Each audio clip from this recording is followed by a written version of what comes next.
Okay. Sample texture is also part of window, right? And I have to remove all of these things.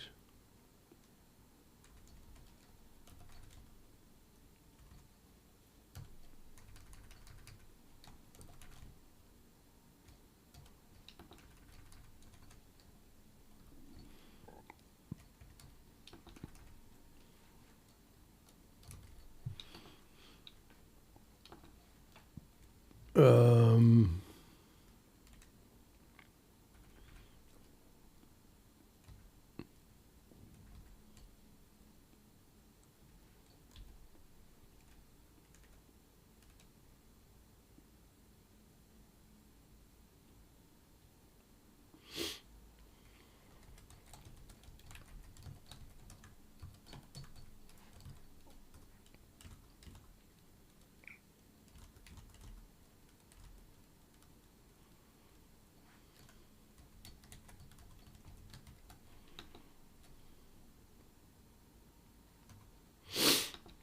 it's not.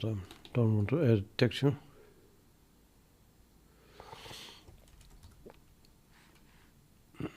I have to add the combined image sample that I just added just yesterday.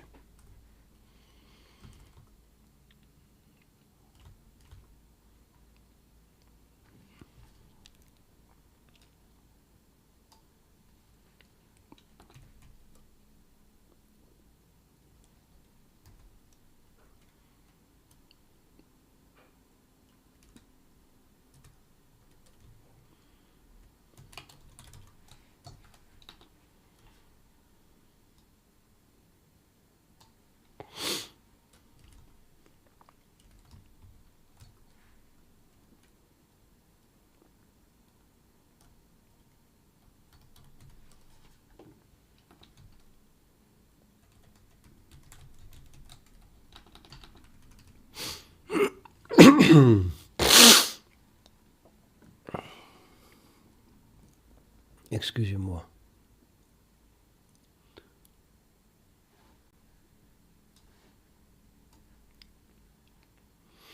So this is the diff of the changes that I made yesterday to the other test application.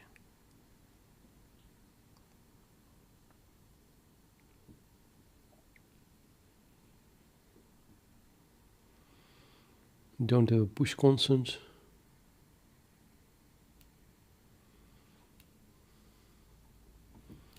I don't have a vertex buffer. I do have add combined image sampler, but only one. Just added that. So just below that, we should continue with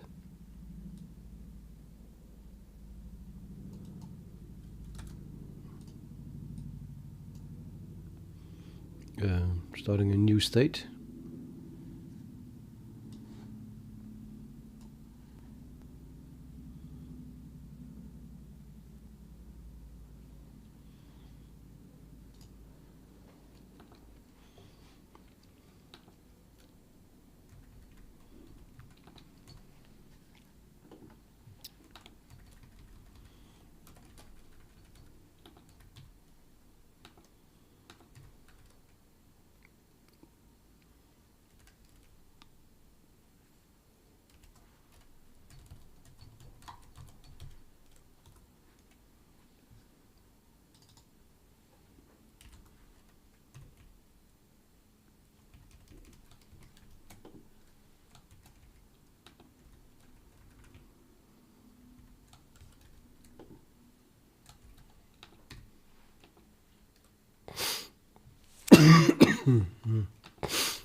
Yeah, I guess this is part of the other characteristic which I already added.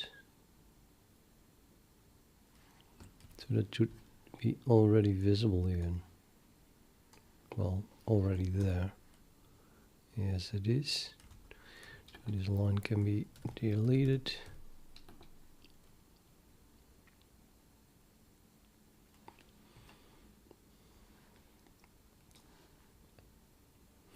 And go back to the div.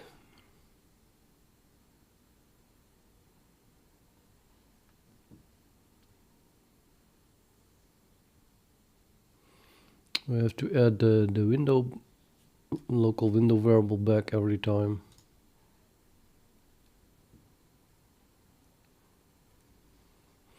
A4 and 27. No ChatGPT renting today, I hope.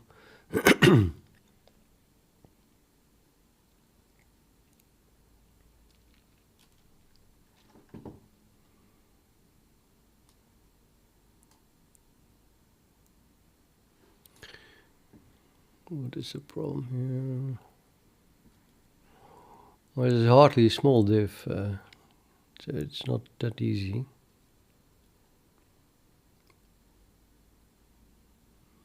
What is going on? But yeah, I need this. I need to add this back. That's pretty clear.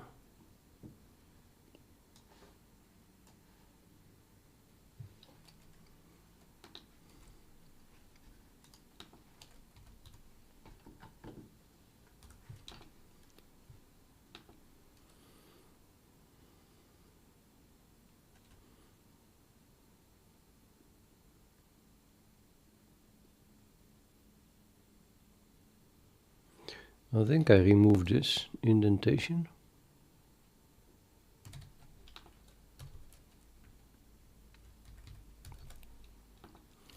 And I moved this. So you don't see a comment anymore. I moved this to the top.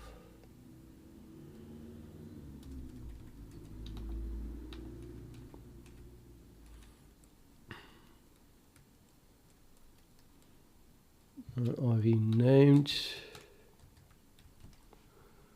all the shader vert index.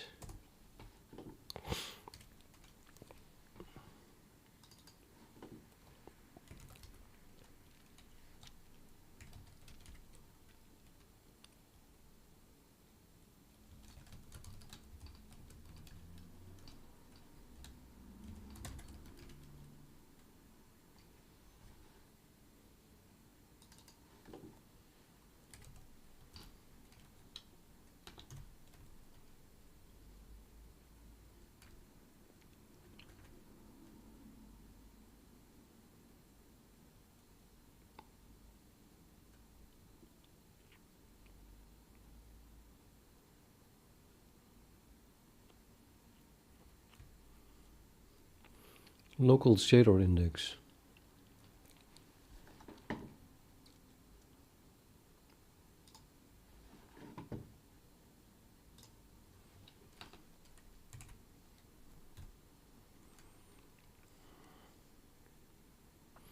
Okay, we still have that. And the M shader indices.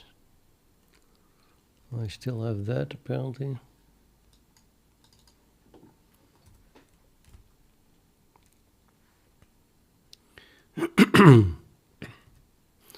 And they're being filled in register shader templates.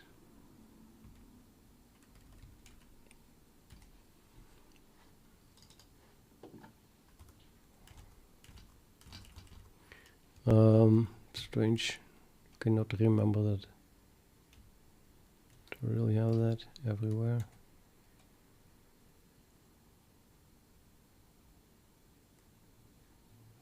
Yep, apparently.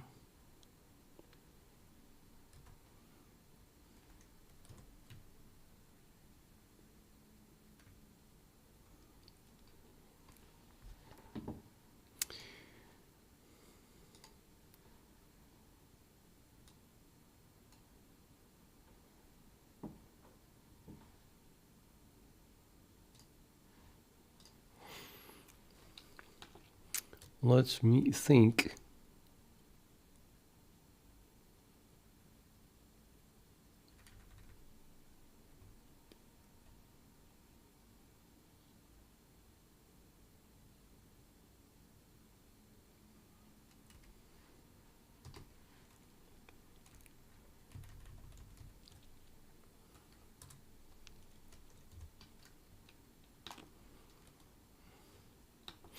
Hello, Ghost.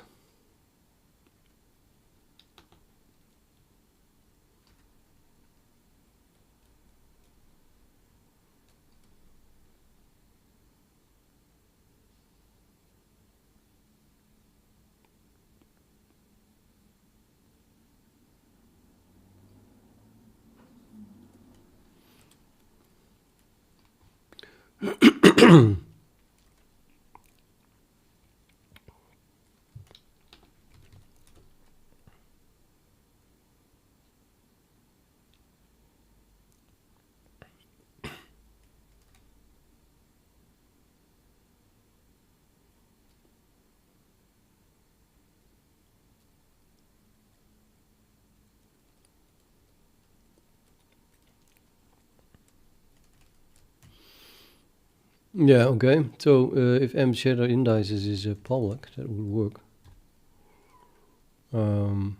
It's private, so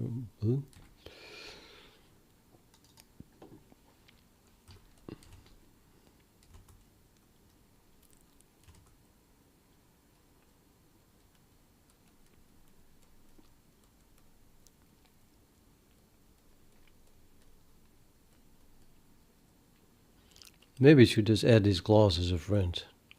Getting sick of all the accessors.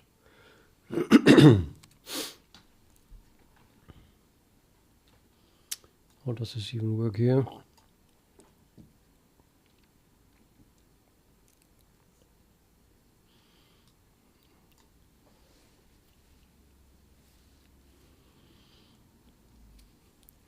So I deleted that. Oh no, I re-added it. So apparently the previous one did have, or does have, access.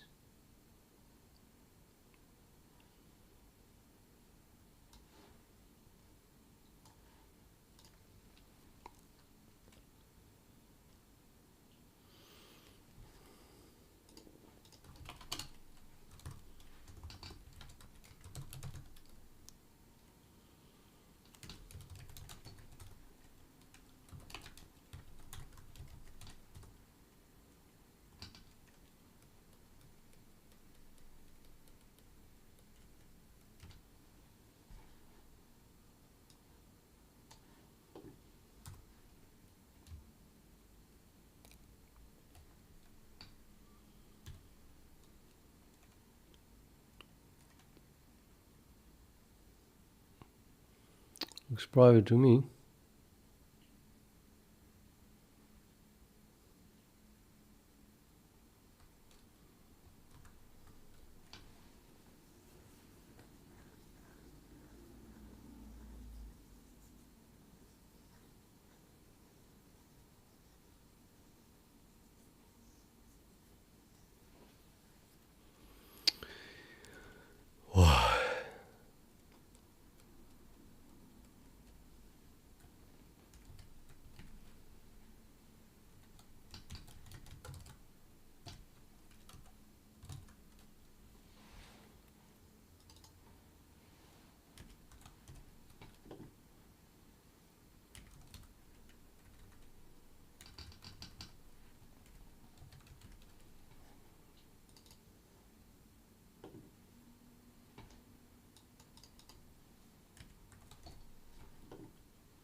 This is inside the class.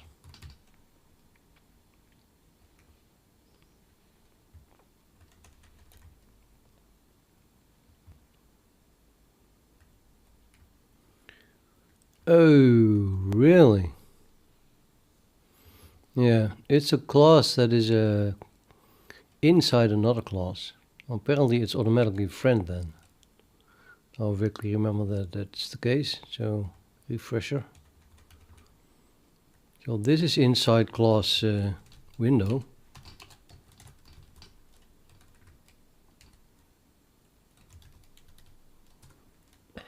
And this class and that class. Because this class is defined inside another class, it's automatically a friend. So we do have all access to everything without accessors.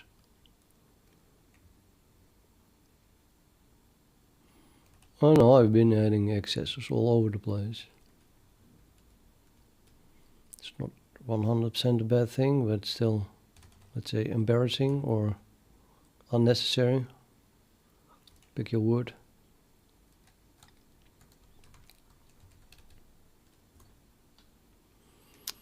Did I change something? Undo, redo, yes I did. Rename. Read only, really? Who's editing it? I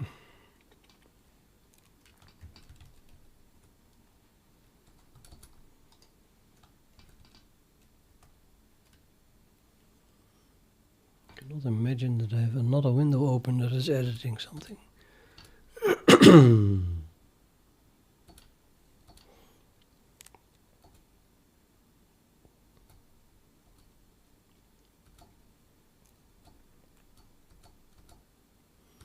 Nope.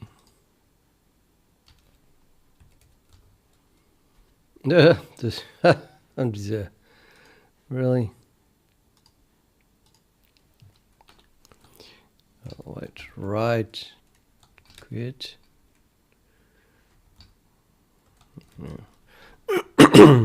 Nobody gets it.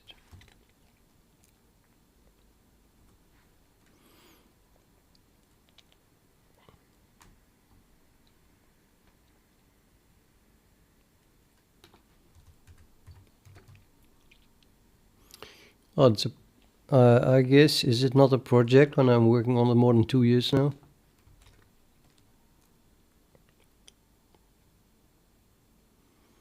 Daily. So this should just compile because we are inside a friend class. I'll leave it like that then. That's my div. Yeah, confusing. I'll just look at the pluses, I guess. Hello, Maxwell Tram.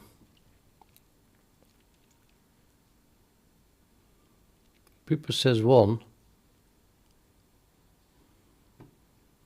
Get shader info from the application, passing our shader indexes.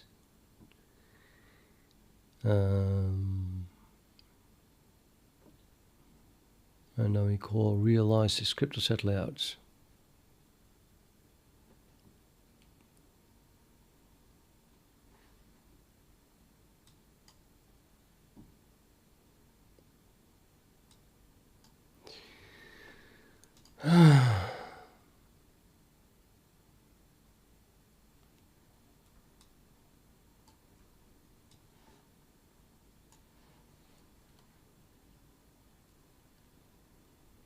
Okay, where are we? Where are we?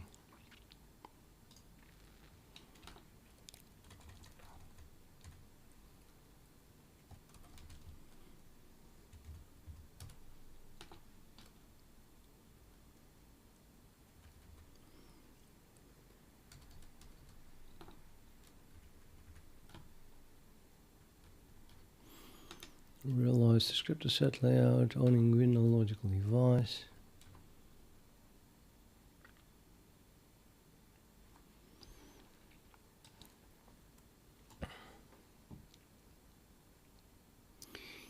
It was deleted, this is commented out, this is commented out, this is commented out. And then we continue state, and well, it's the end of the state. Continue state is compile.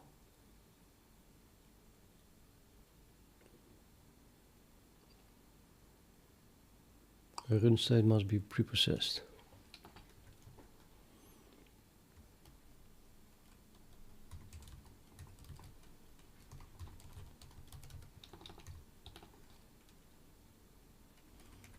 Break. And then we get the last one. The last state is compiling.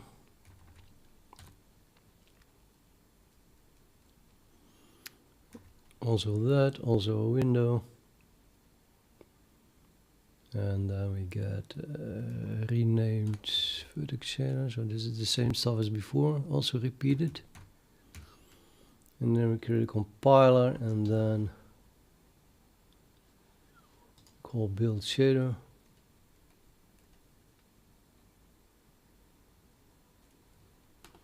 Without shader input data stuff.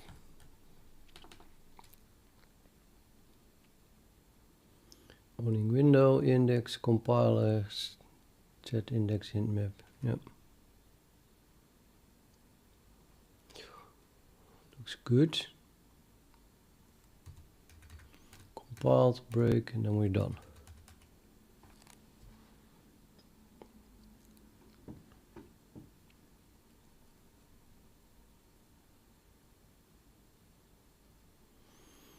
Now, let's go to create graphics and pipelines.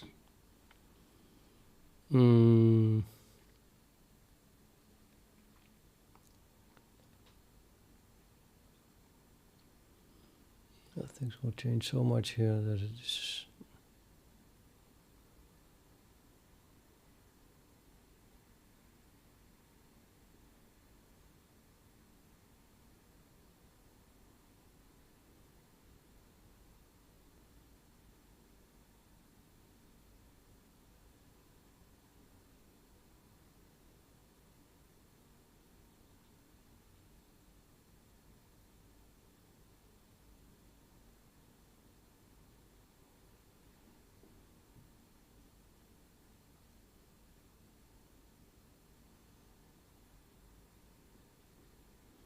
Probably easier to look at the actual code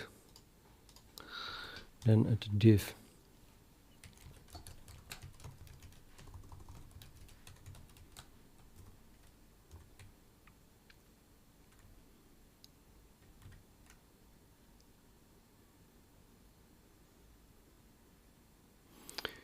Okay, so for each combined image sampler, I have to call this function.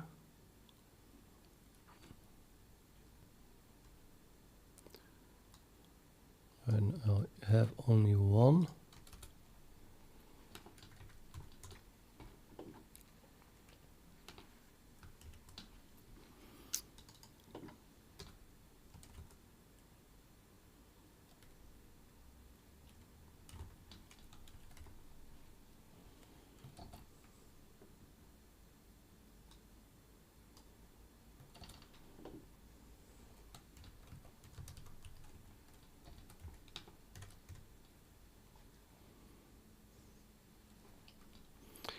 I think vert3 is also be used in the shader. This must be something, a string that is found back in the shader code. Yeah, here. So that helps us to find this string here and here.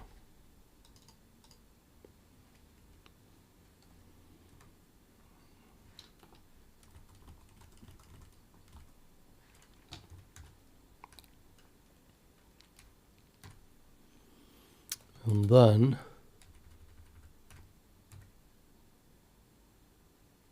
we are creating a pipeline factory.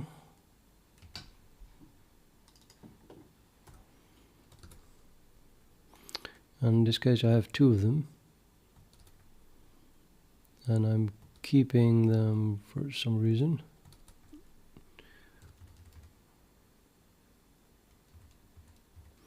Create a pipeline factory. Okay, they are just member class members here now instead of local things. Gotta wonder why though. Am I using them somewhere else? Nope. I guess I'll make them local then.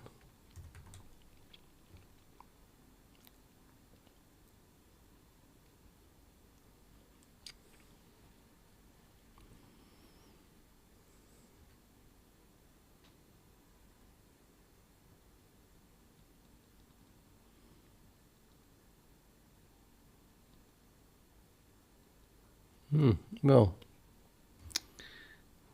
Oh.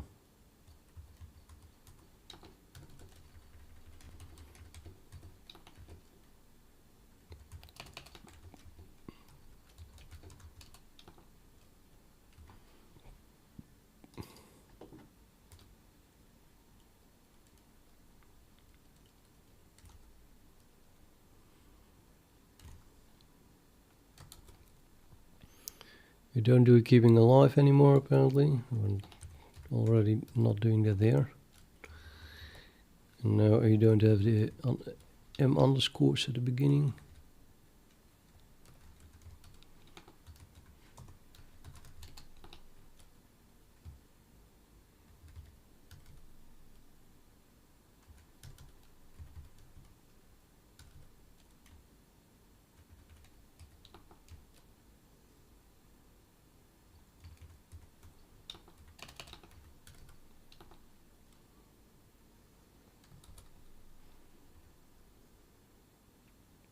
Add characteristic.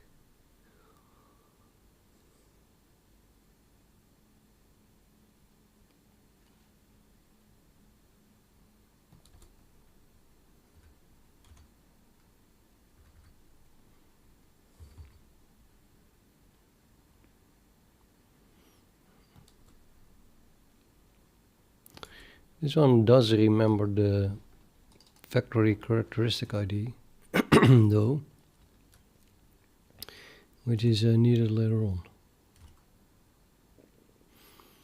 And that one is declared above create graphics pipeline.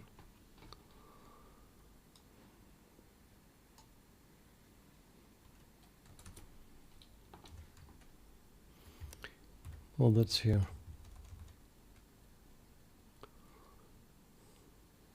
I only have one of them. Did I just, oops. Did I just add that?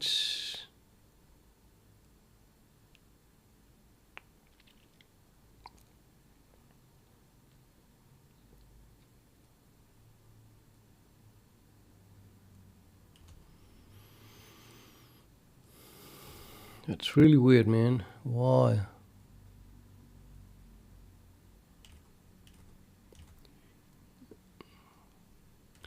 Oh, we already got over this part.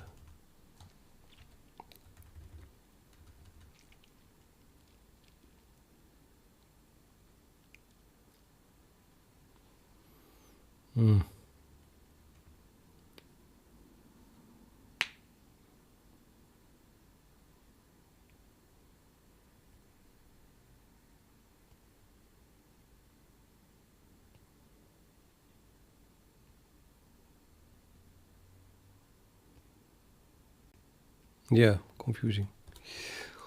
Let's see where I'm using this. No, wait, no, I don't even know where I am.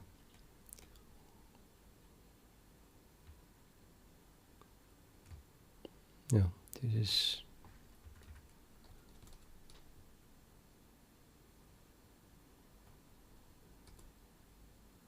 frame resource.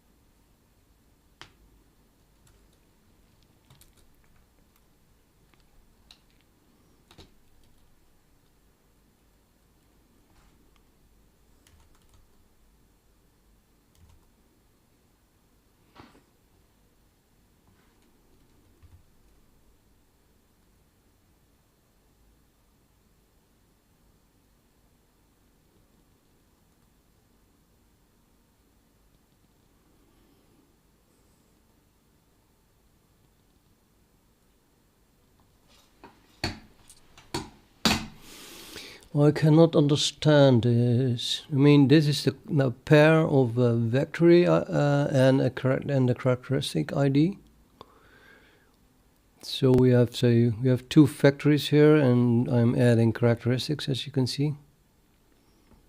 So this function here returns something that then can be used to identify the factory and the characteristic. Now here we create a factory, and now we can add one or more characteristics. In this case, I only have one, but then the combination of the characteristic and the pipeline factory gives us an ID. Clearly, I have two of them because the factories are different.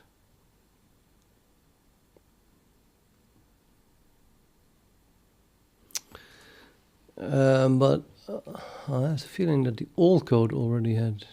Well, no, it's not true. The old code didn't use anything. There's no assignment here. I think I just will need to.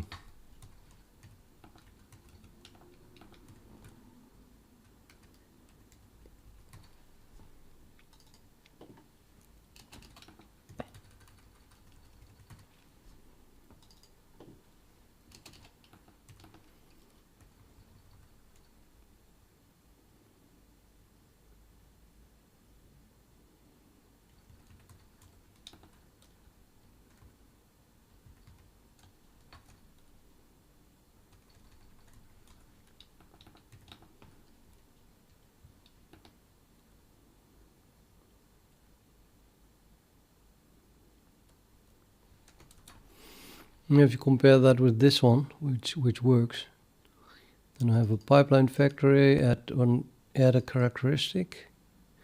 Now the base pipeline characteristic needs also to be added, but in that case I'm not interested in remembering it, because that one doesn't have any textures in it. But also I need to add that indeed.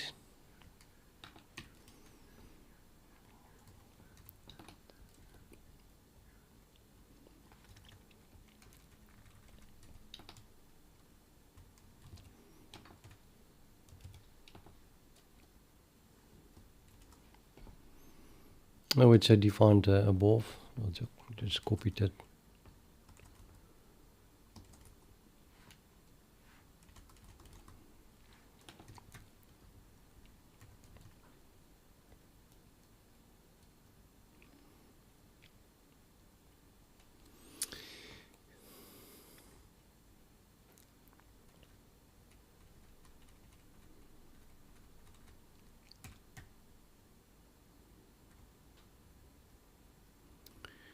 Now I'm going to go back to my div.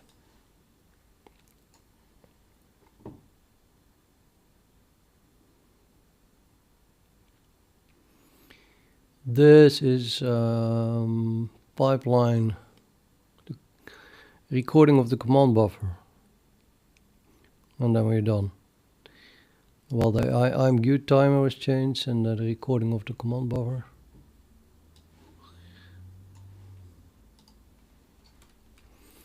So I guess this is not changing. The whole frame is doing the recording of the command buffer here, and then somewhere at the bottom this must be renamed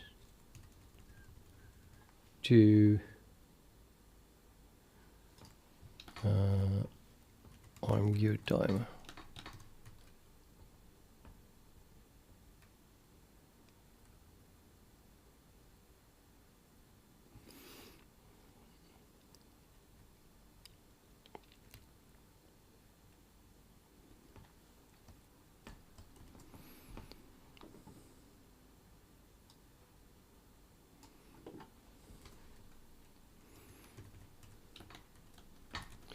I think I'll just add both of them or something. I don't know.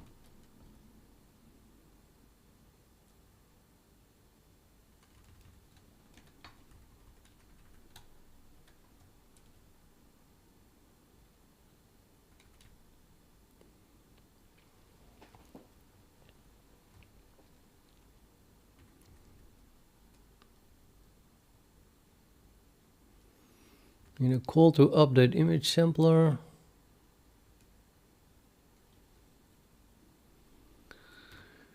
it's doing the following thing. Calls update image sampler array.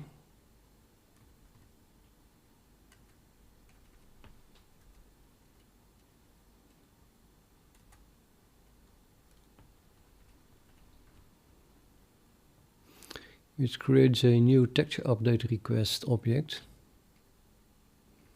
which passes that on to the descriptor task, which is a combined image sampler updater.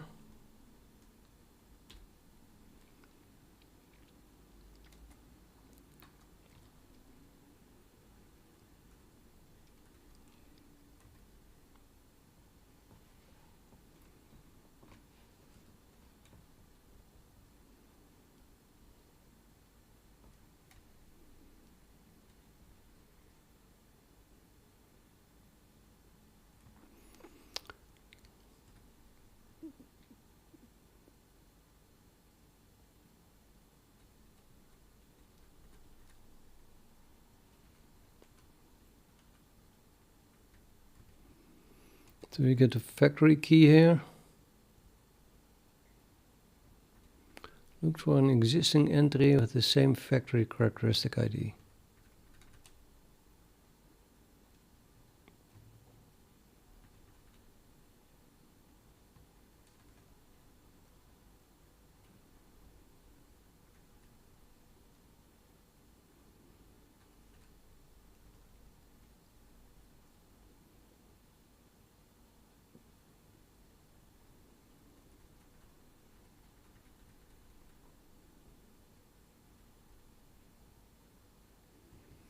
So probably didn't find it yet. Wait, this is the first entry with a factory characteristic. Yeah, so we did not. In both cases we don't find it, and we get here, and it's inserted in the m factory characteristic key to descriptor.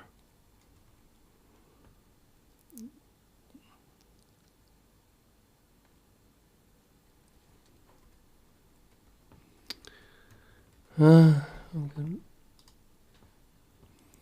Stupid music that I'm listening to has vocals in it again.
Well, okay, I don't know. It's complex apparently, so I'll just test it out.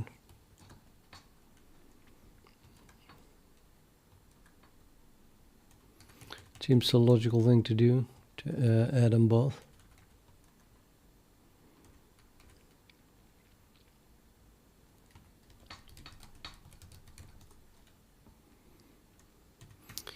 Then the recording of the command buffer.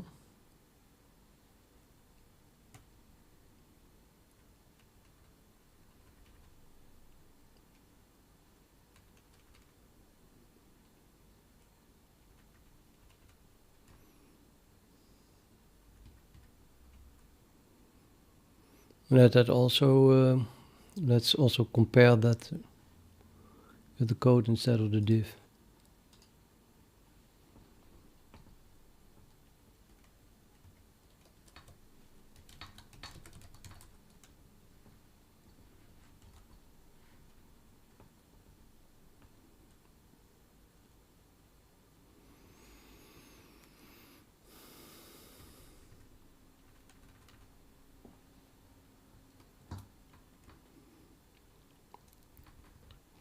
Nothing should have been changed here.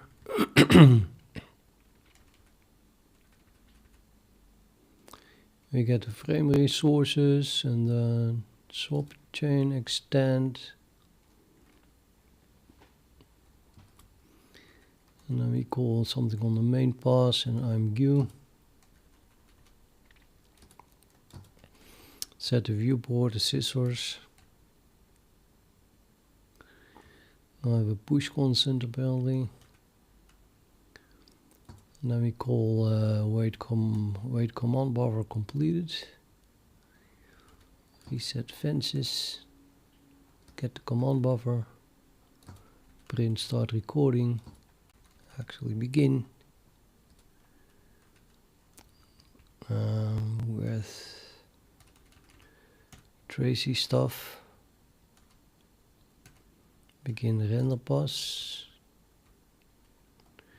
Render pass over main pass.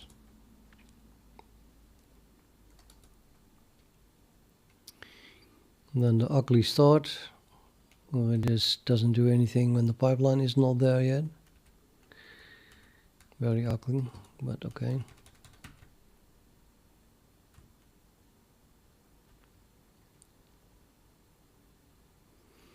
And then we should start with set the viewport. And we do.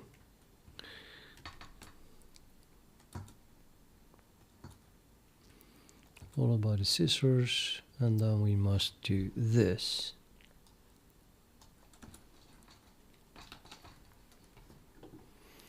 That's new.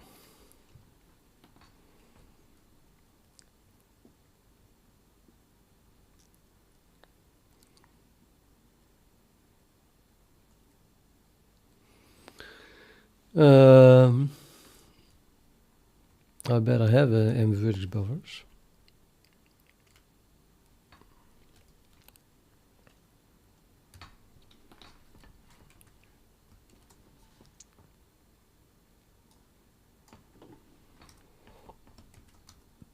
I don't. Okay, alarming. Oh wait, I don't indeed, because we don't have vertex buffers. So let's not do that.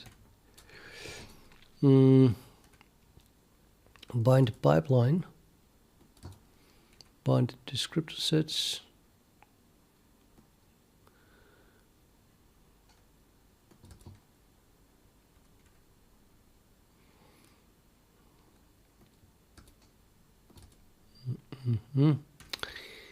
And then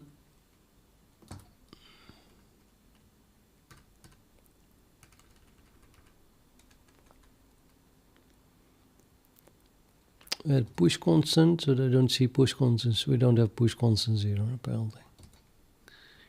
And now we do a draw, so that would be this one. And then here we have end the render pass, but here we just do it again for the other pipeline.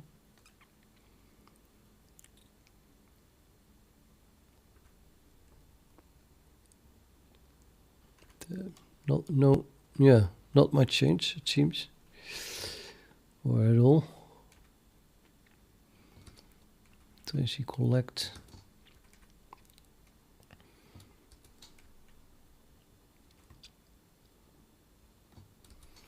And if we have I'm view, and then we do something that is also not changed. And this is also not changed, I guess.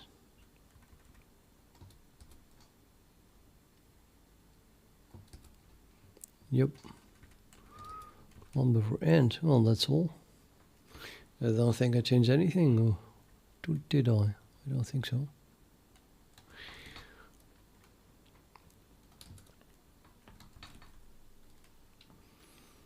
Oh wait, this is uniform buffers. I should change something here. Undo, redo. Not really.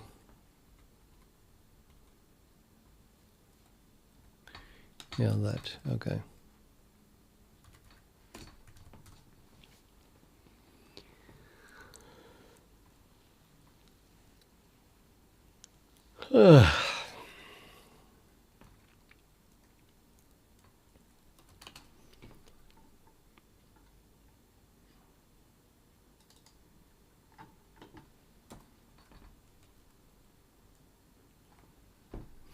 No, how is that possible? I thought I just copied all the headers that I added.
Oh, I thought I didn't need it. So I only added the uniform buffer there.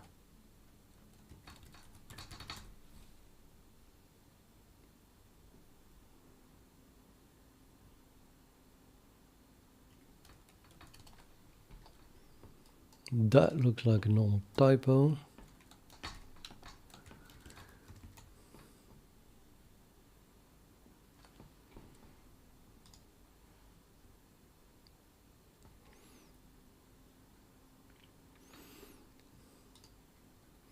Yeah, hello Lance and or Lan and Post Bonnie.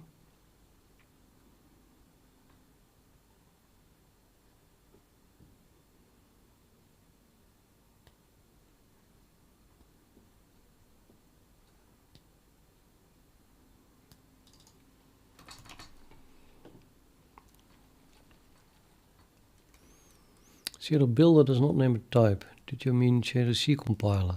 That's random.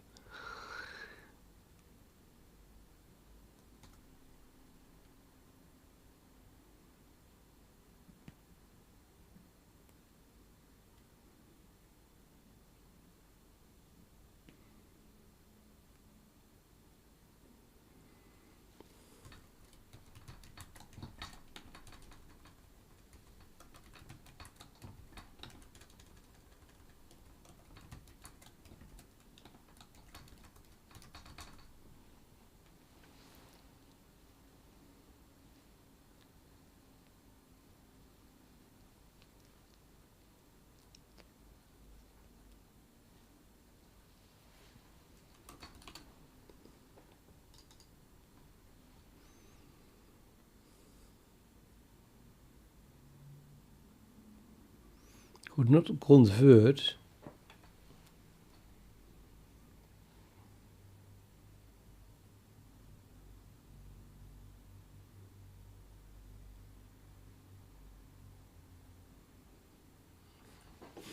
Yeah, that was debug stuff.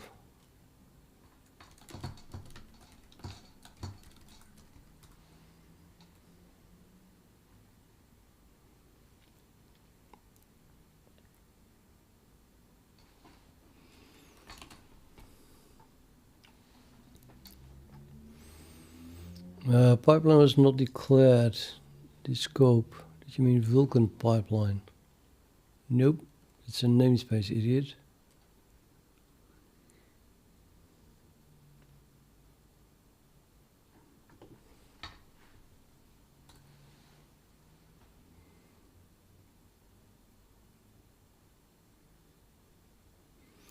I mean, my first intuition is that I changed it to M pipeline, but I see this and I wonder why the hell, where did the M underscore go to? I think we should be able to find that back in the diff. Then, somehow,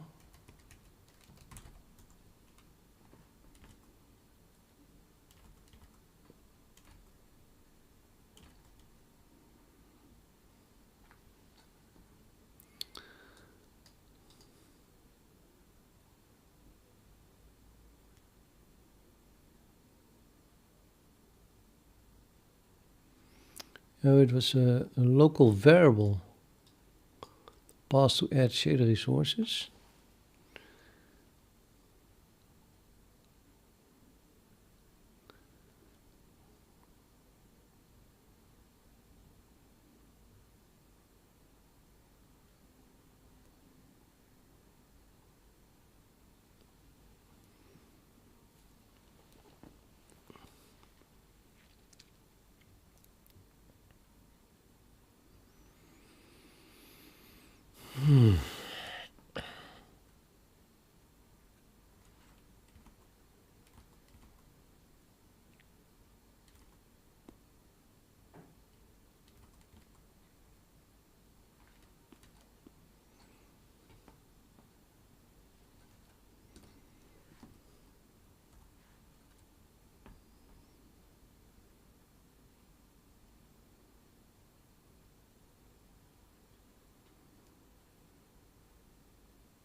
Yeah. So I used to call member function on window passing m pipeline, and then the m underscore disappeared. So I guess it really should be m underscore now.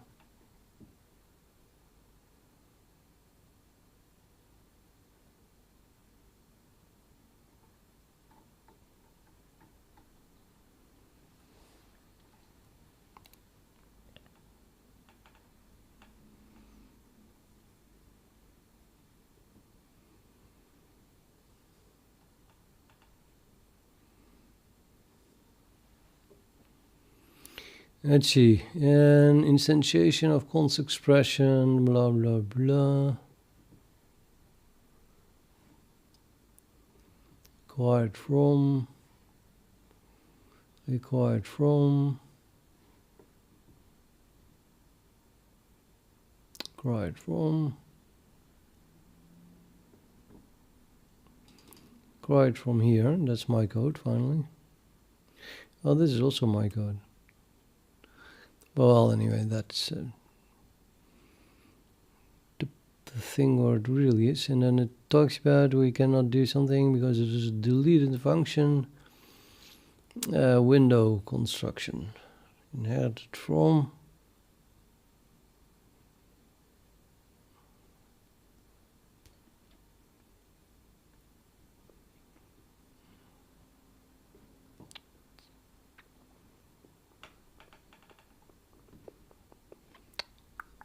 It's deleted because default definition would be ill-formed.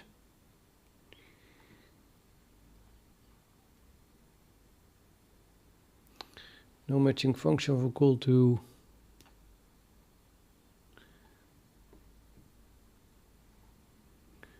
So it might be a different error.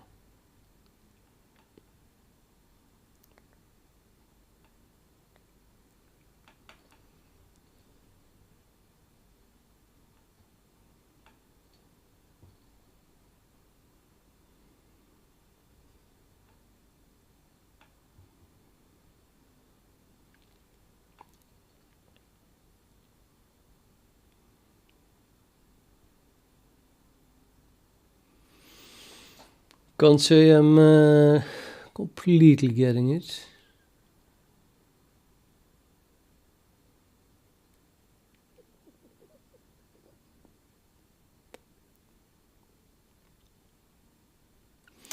I mean, the translation of this mess is that it gave up inside a standard C++ header because it can't find I'm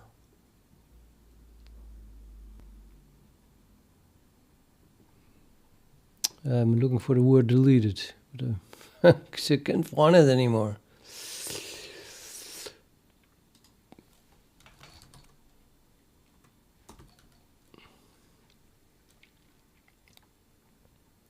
There it is. So it gave up in the standard header file because there is a certain constructor that it would need is deleted.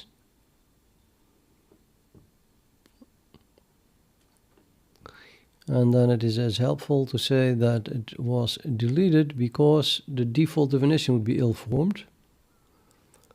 Colon. And I'm not sure if then the colon stops here or that it continues with an explanation.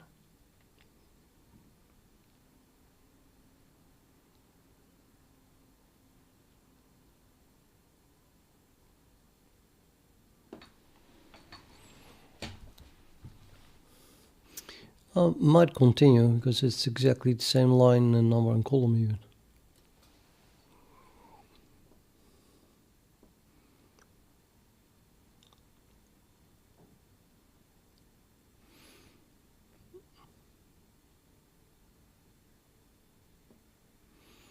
No matching function for call to vulkan shader builder shader resource uniform buffer. So uniform buffer does not have a default constructor.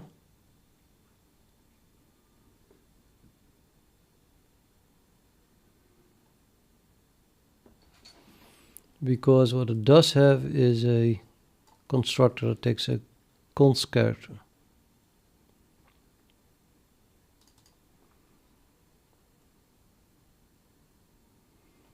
And that's what was deleted, I think. So I think I found out finally the problem. This is in shader resource uniform buffer. Oh, I never updated it maybe.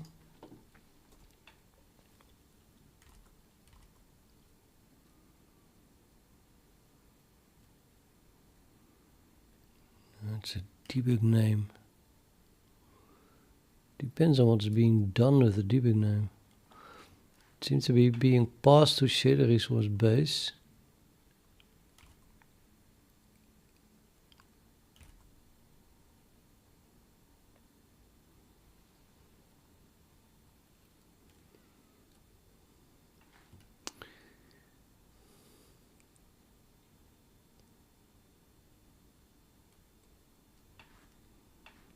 No, it's being passed to the uniform buffer base. This was the one. Yeah, I have to start over. This was the one, yeah. So that is being passed to uniform buffer base. Okay, which then is passing it to the shader resource base.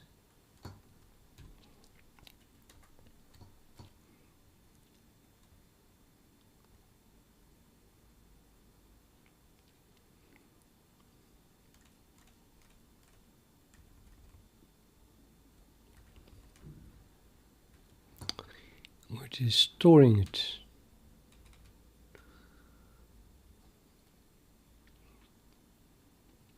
I guess I need my debug name, so I think I deleted something that should not have been deleted instead of the other way around. The debug name is still required, so we need to pass a debug name, aka some string literal, to uniform buffer.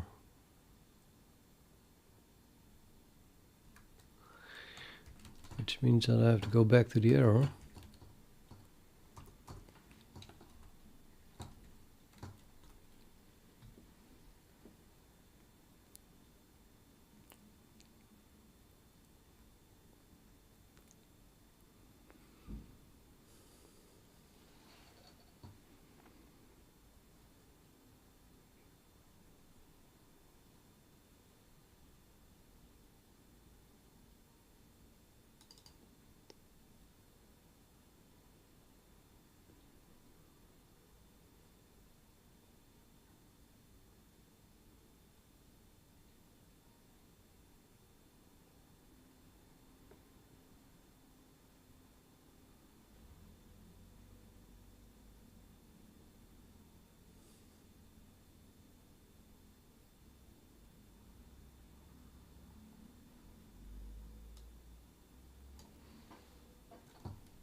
Looks the same, so that cannot be the problem.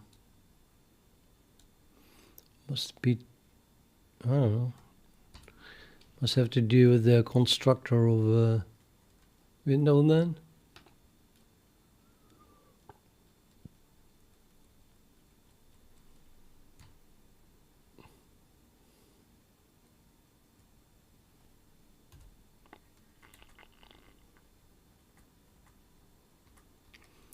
It's not working.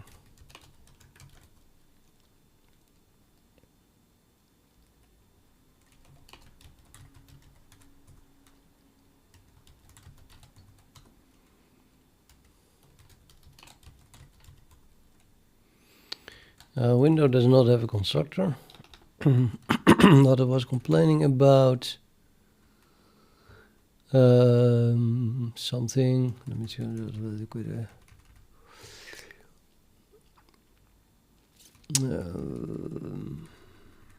Uniform buffers here. So these things are required to have debug names. Maybe I was just mistaken. I've mistakenly deleted it. Logical device doesn't make any sense.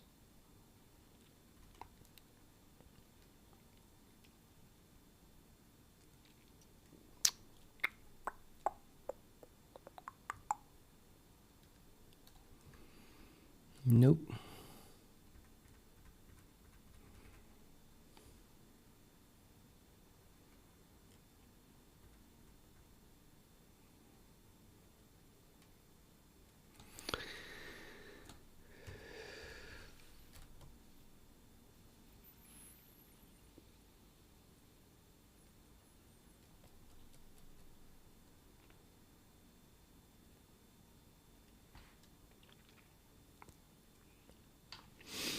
Okay, I have not encountered a compile error this difficult to read since a long time.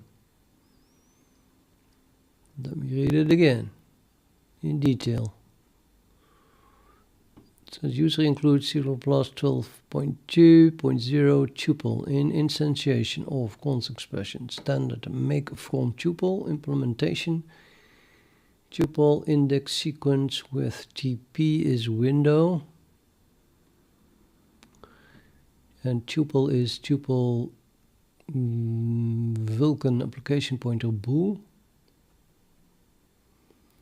Long unsigned int .idx01 index sequence integer sequence long unsigned int 01 required from const expression TP standard make from tuple with TP is window and tuple is the tuple of vulkan application pointer and boolean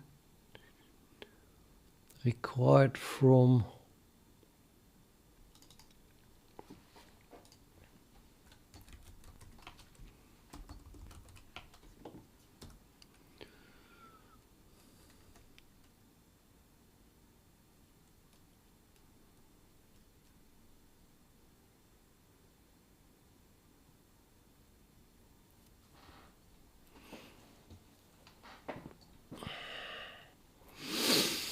Yep.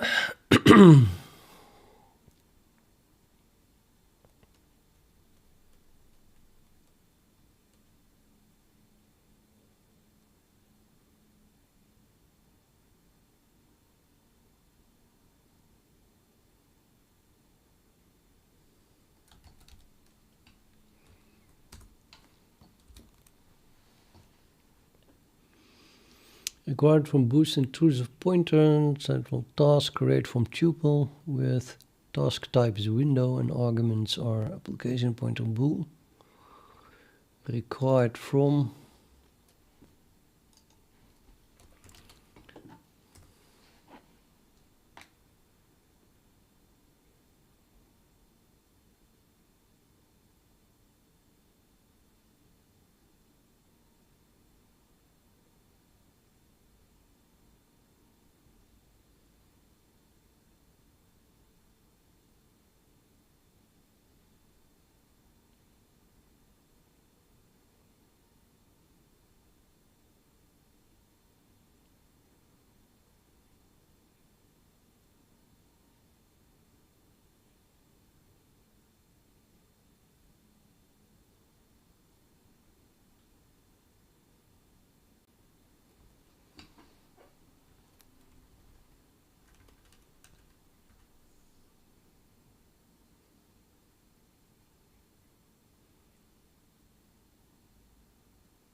Right from boost intrusive pointers and ground create window.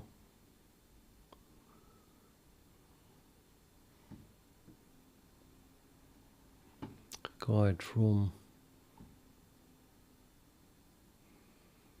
create a root window.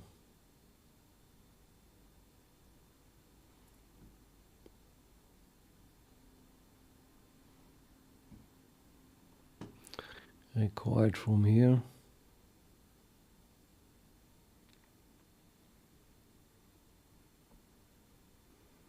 Inherited from.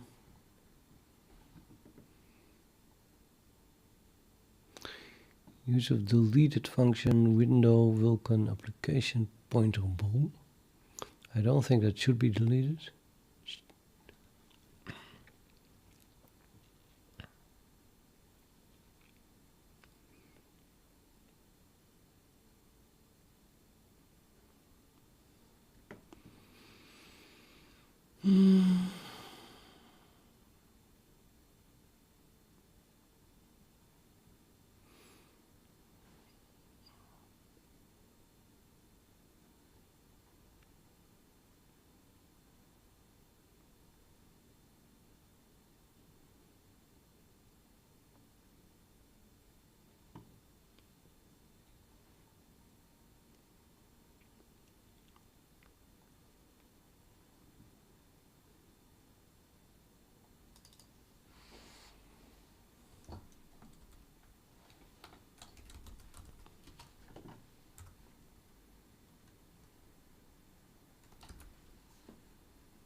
Yeah, now get back to this line again.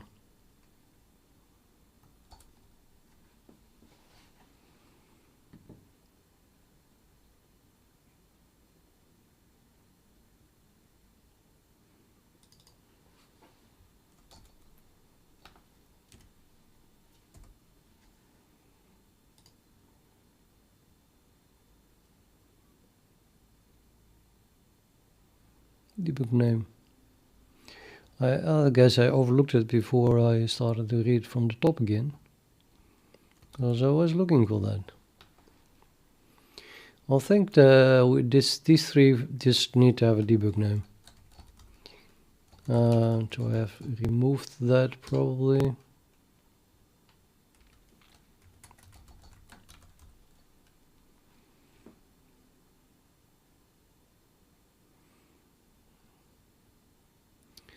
Yeah, I'll add it back then. Hopefully then all the pain will go away.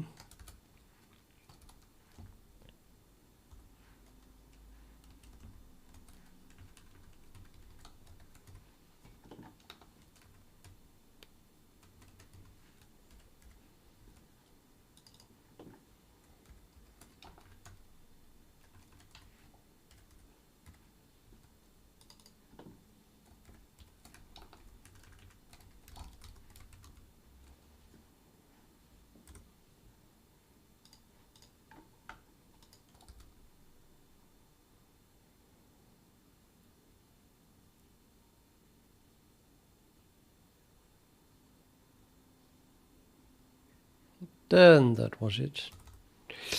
Now, and it compiled and linked. What did it compile? What did it link, I mean? I have an abbreviation for these things. But I forgot what it was. Was it uniform buffer test? What about UBT? Yeah, that was it. But it's not working.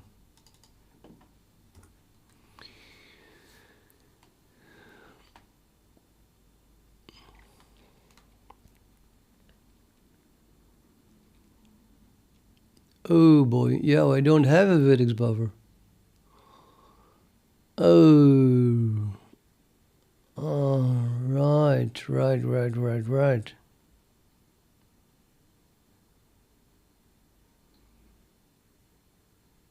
Yeah, interesting. I think the assert is wrong in this case.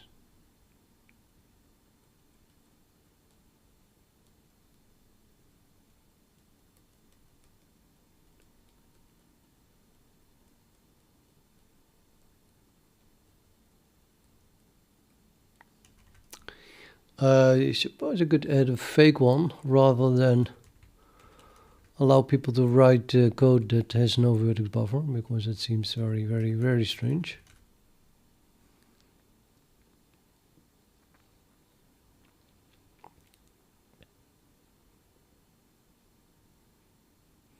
So if you want to do that, write a program without any vertex buffers, then you'll have to add a fake one. And I'm going to figure out how to do that. I want this function to do nothing and only does something in this for loop. So I want the for loop to be empty, which means that this, whatever it is, must be empty. And it is this, so it's being returned from whatever we pass, called to glsl id full to vertex attribute.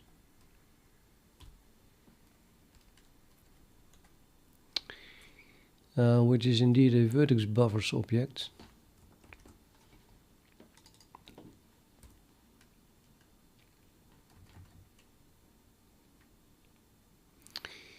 And I guess that it is empty by default if I just create one.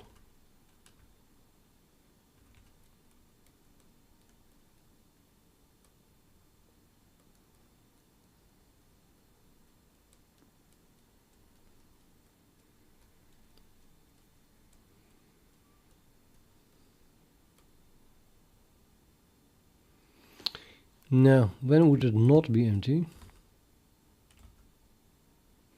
This insert is being called, or this one, which means that the add vertex attribute was called, which means that this function was called, which means we call create vertex buffer.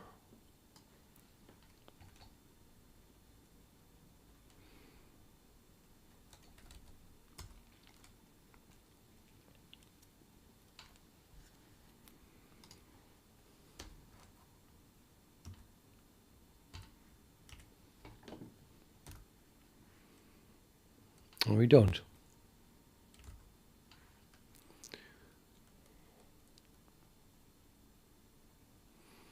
Okay, so yeah, I just need to know where this is crashing, I guess. I want to run it from here.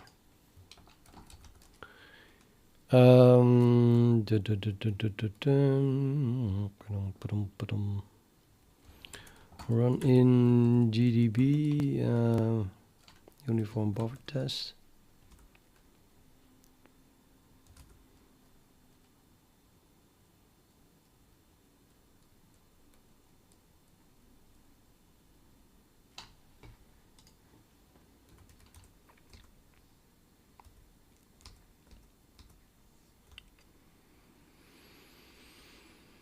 This is being called from initialized, so I must do set at least something before I do that.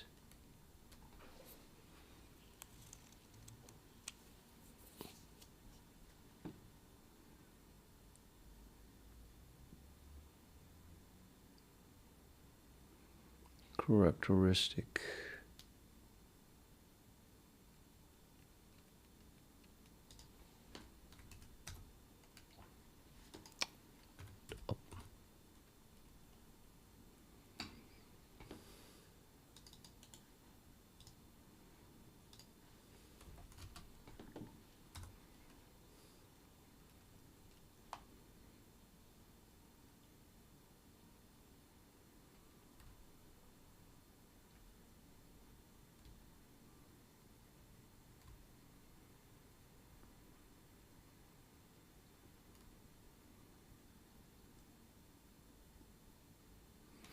So I must do it at least before this point, but let's do it at the same place as the other thing. I mixed up my my windows. I'm gonna make another one.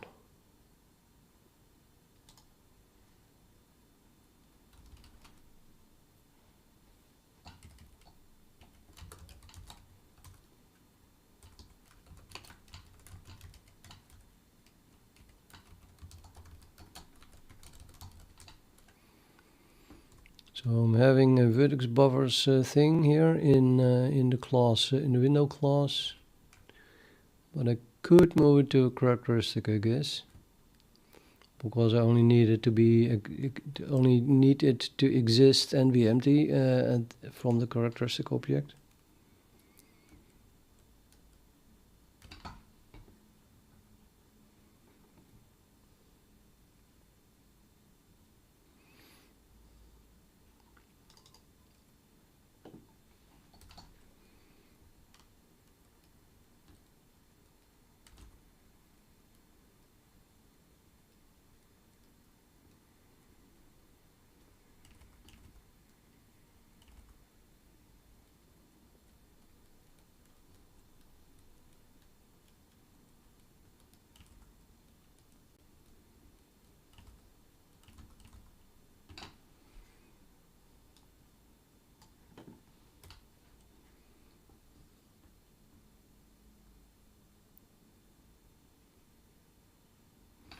So that would be this line then.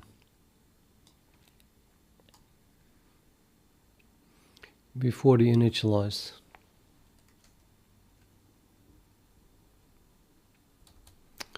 Is that correct?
I forgot how to jump back. So like, no.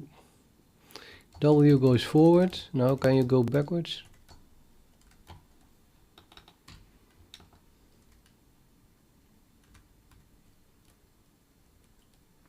An empty vertex buffers. Add an empty vertex buffers. Okay.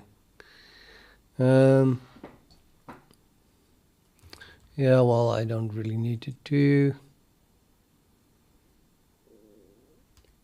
I think I don't need it to exist at all in Windows. I'm just going to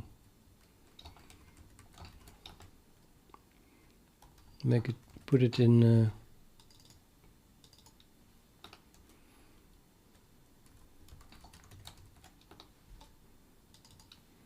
this class, I guess.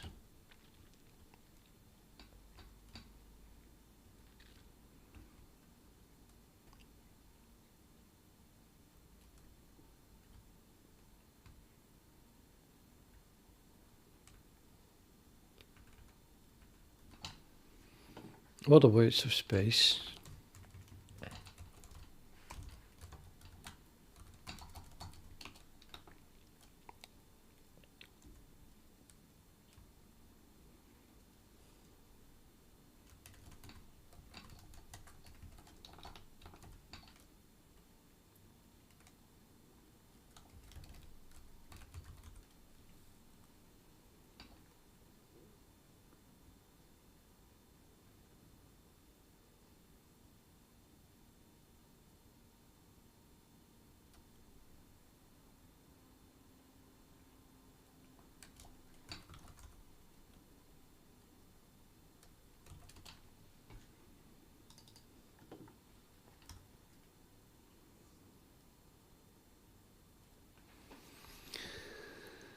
Okay.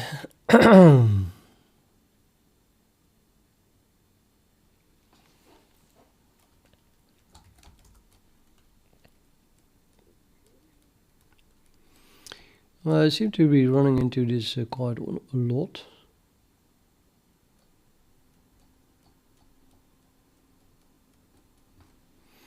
It prints out a T at least, but then what exactly does it mean, right? So T is push constant range. I guess I'm adding a push constant or something and then not filling it or something. I think it's a bit vague. I don't want vague errors, I want very clear errors.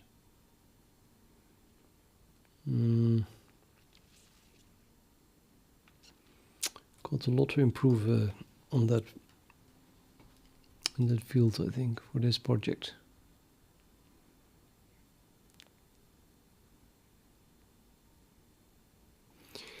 Okay, good trick so far was to run it in the debugger.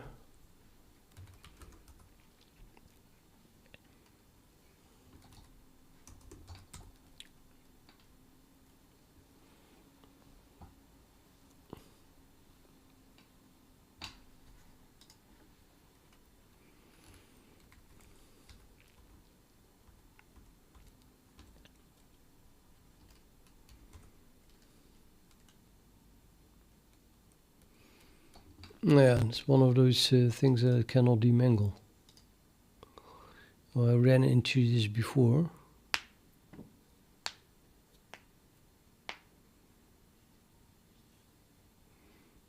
The reason is AT is unknown. It's an unknown expression.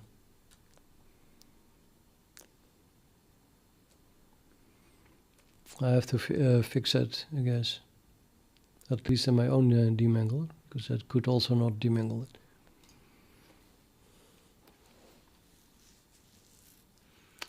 It's a new operator, maybe? Maybe it's a spaceship operator, I don't know.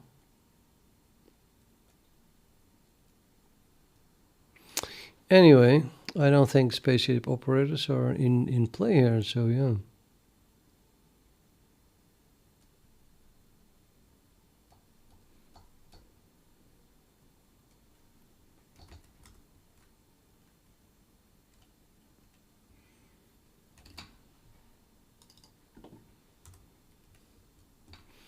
That looks more like these 8s here.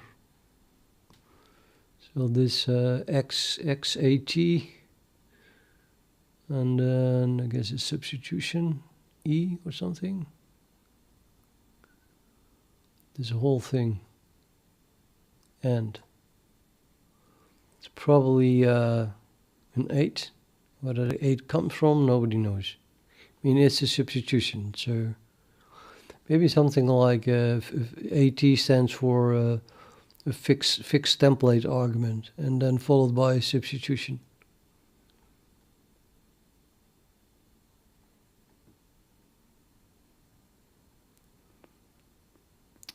But yeah, what substitute what? I mean, usually that means something that was used before. So then there must be an 8 before this, and I don't see an 8 before it.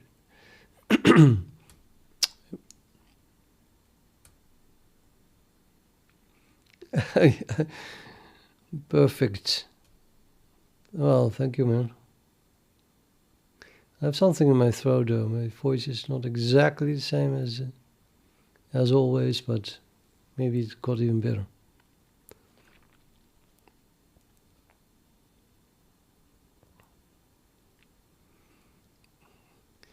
Hello, Kahai.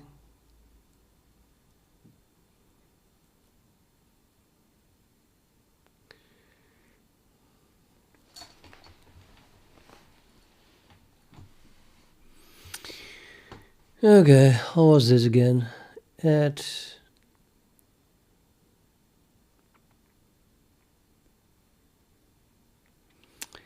do need this type. Well, it's about push constant range.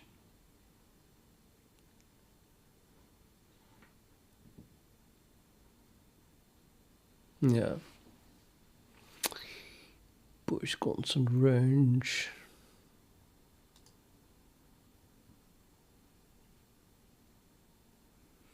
So like it said here, you can just print this.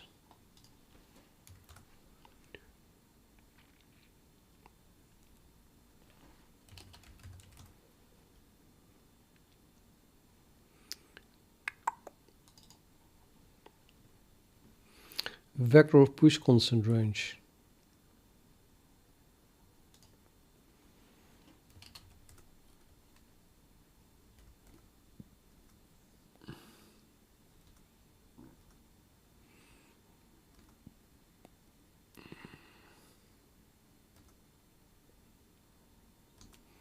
So there must be an add of that somewhere.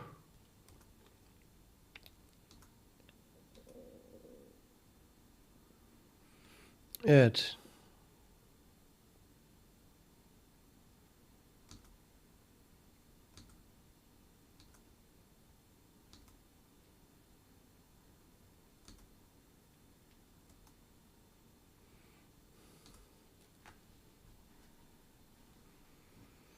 Break 175. Run again.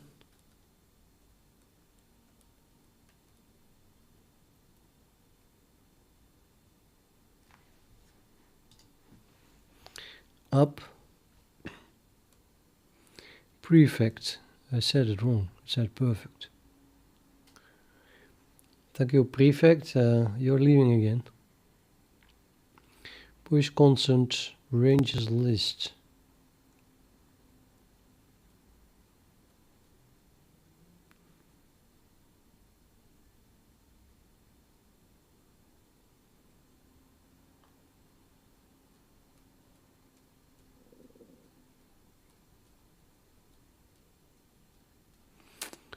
Yeah, where is this called from?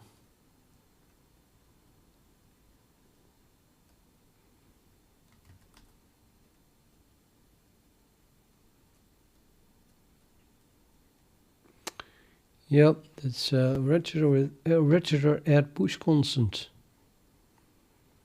is being called.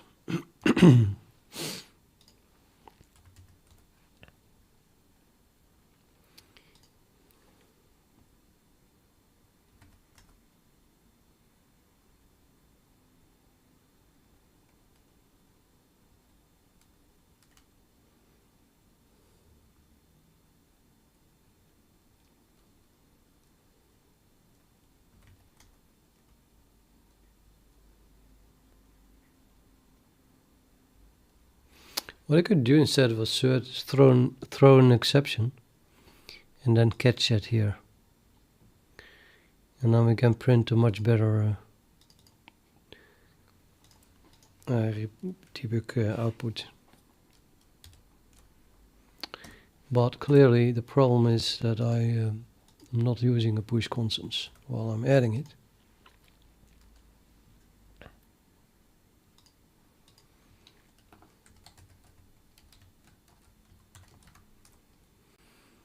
Ah, come on. Oh, I'm not in window. vi window.h.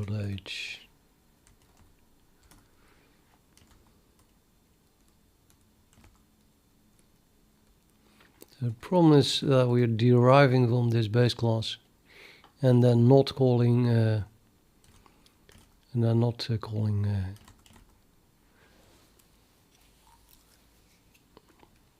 adding a push constant. So we compare that to the other one.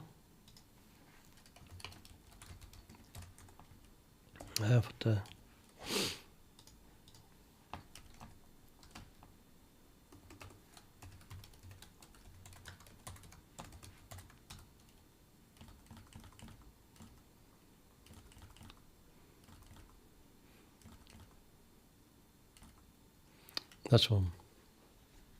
I think this is actually adding something to it. So I can go back to the assert and add that in a comment, but it would be nicer if I just printed it out, you know, like go to this line and remove that, basically. But okay, I'll keep it as a comment at the moment. And then it's just an example. So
Right, so in this case I don't have a push constant, so I should not derive from at push constant.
Oh.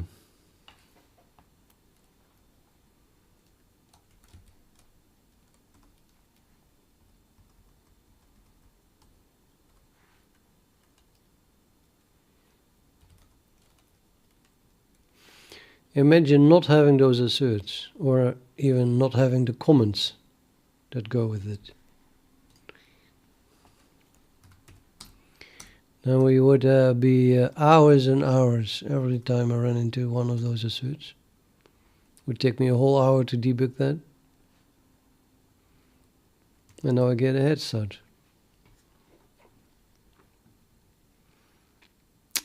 But automatic conversion means that I'm calling this. This is just a member function that automatically converts to a VK descriptor set. When you pass the object of this class where that this is a member function of. So that becomes clear. Or do up. At least. Yeah, this one. So update descriptor set takes a VK descriptor set. And descriptor set is some object that has. So where are we? Yeah, frame resource capable descriptor set. You can see the type of a printer pointer. So descriptor set is a frame resource capable descriptor set, and update descriptor sets requires, I guess, a single descriptor set.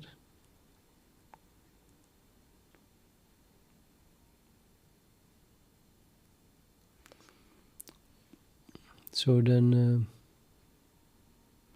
it automatically converts it. Let's check if that is indeed the case. Seems logical, but still.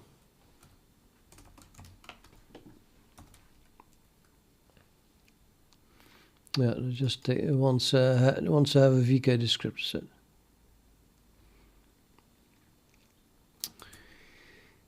And we're not allowed to do that because it's not our descriptor set is not representing a single descriptor set. It's representing a lot of them because it's a frame resource apparently. The frame resource means that we use multiple instances, so we have multiple handles, and then we alternate every frame so that you can continue displaying a certain frame while making changes to that object because you have copies of it. That speeds things up a bit if you have 2 or 3 copies. You can make changes while they're still being displayed. It apparently holds for this thing, whatever it is. I think that would be an interesting question to get answered. What does this thing represent? Is it really a frame resource?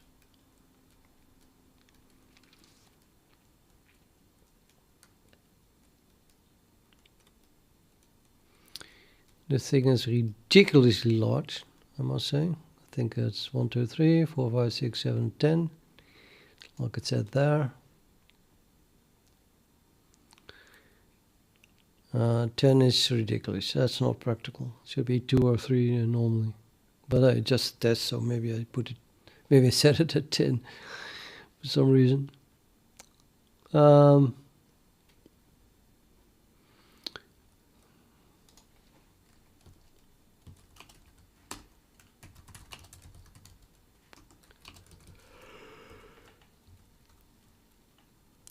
Yeah, so the only thing it really contains are 10 handles.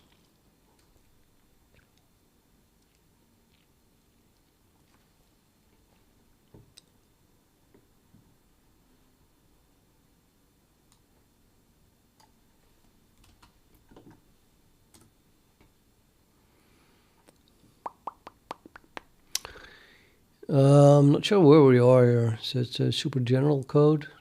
I think it's super general still. Nevertheless, go to different tab and open the file to have a look.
Yeah, there's vocals again. Where do I find my...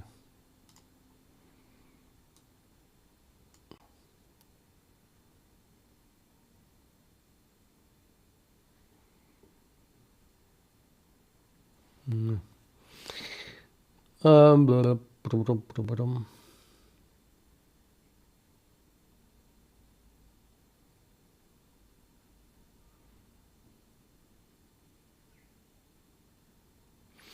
So I have my task here, combined image sampler updater.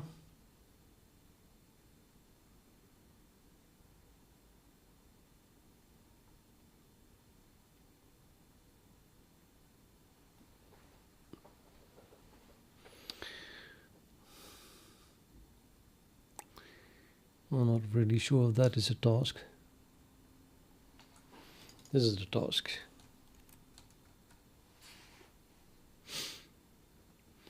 That task receives signal need action, so it starts running and it runs combined image sampler update and need action. So yeah, that is the task then.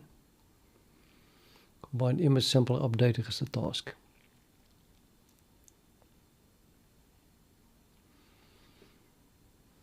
Need action meaning that there is new data and it says received for this window. Well, we only have one window. Factory characteristic ID, factory is index 0, so that we have two factories, okay.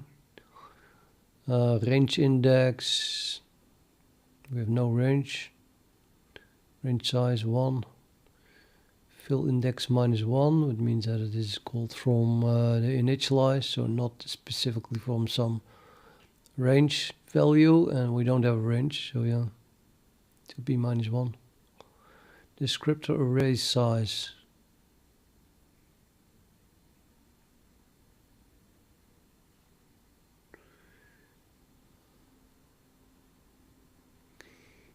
That 1 means that's not an array, I think, yeah. The descriptor set, and then binding number 3. M has frame resource is 1.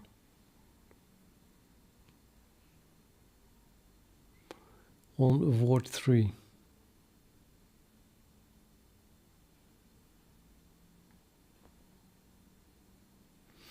Well, you only have one texture, that's with the debug name void 3, so that makes sense.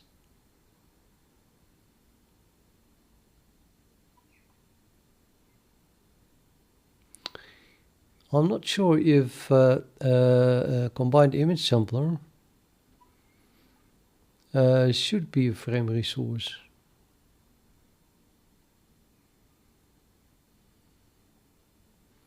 I don't know. Can't you just change textures or update textures on the fly?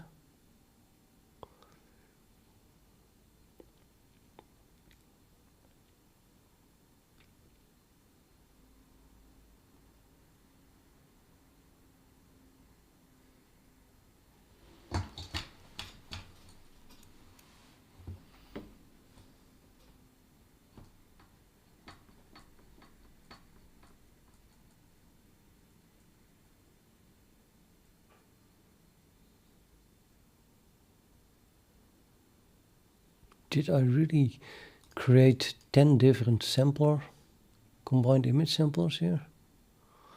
Can hardly imagine that.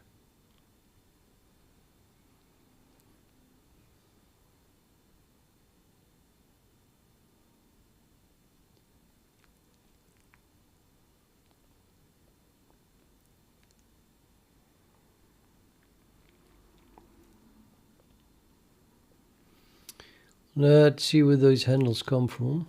So if I highlight those and I search upwards,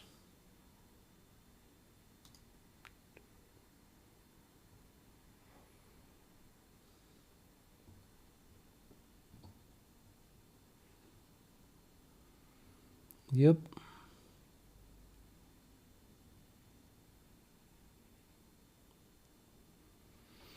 So yeah, it's creating all 10 of them.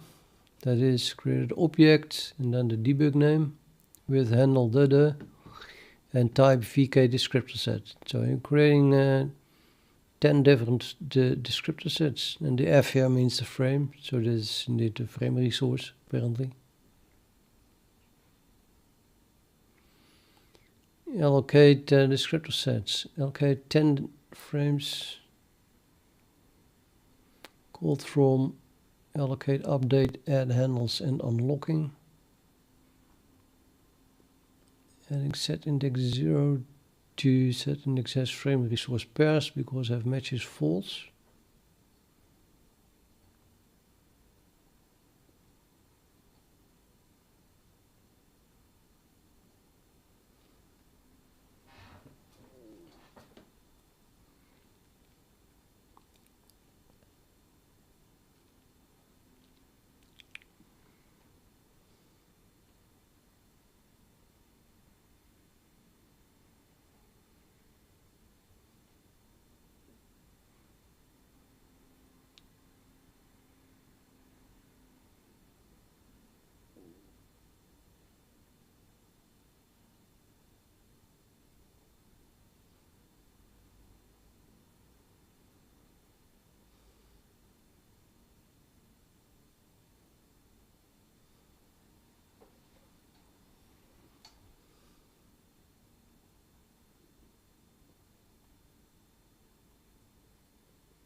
Hmm.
Yeah, here it's not a frame resource in textures.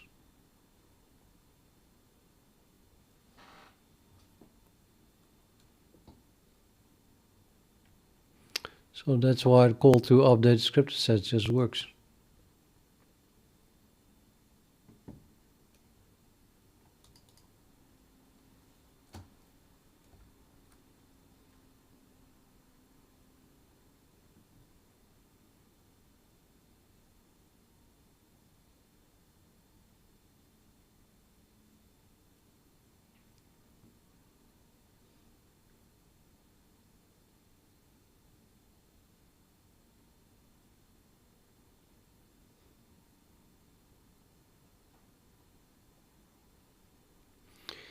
And although it is creating two descriptor sets here at the same time, I think that this one is just a different texture.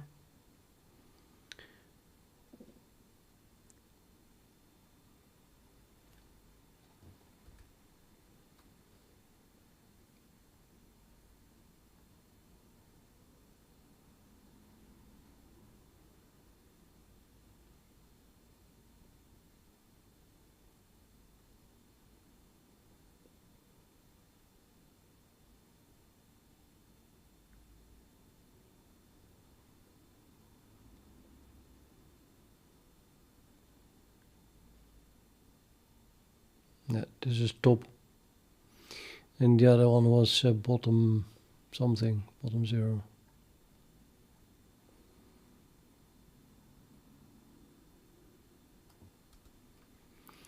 Well, I could do one more because I have another thing. Frame resources.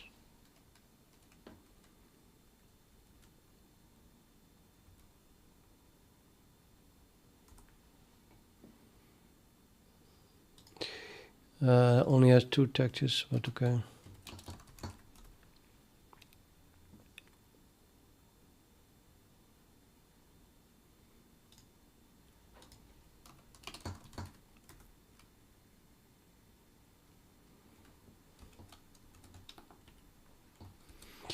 So what I was looking for here, this one.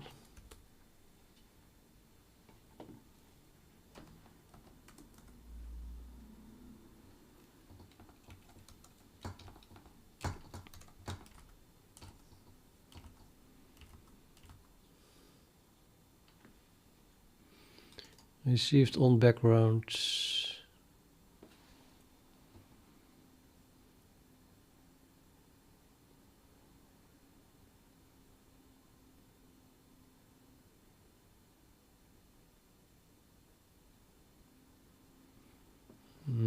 What?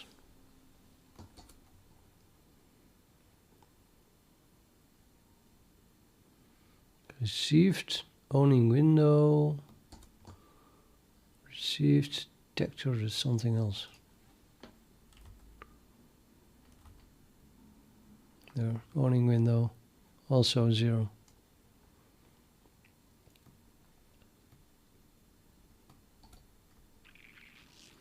I'm gonna assume that the that it should not be a frame resource.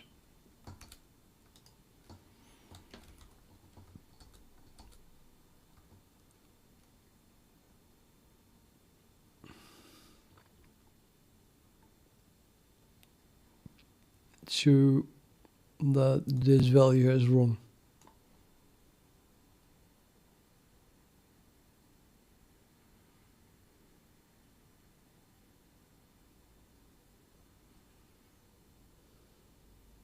Or at the very least, I want to see where that value comes from now.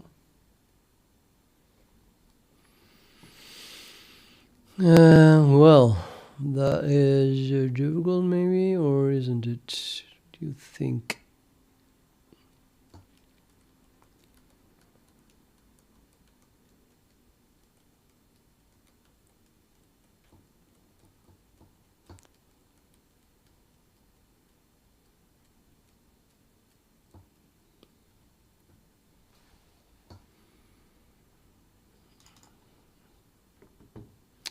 I think it is a result of this call. So that value here is just being passed on.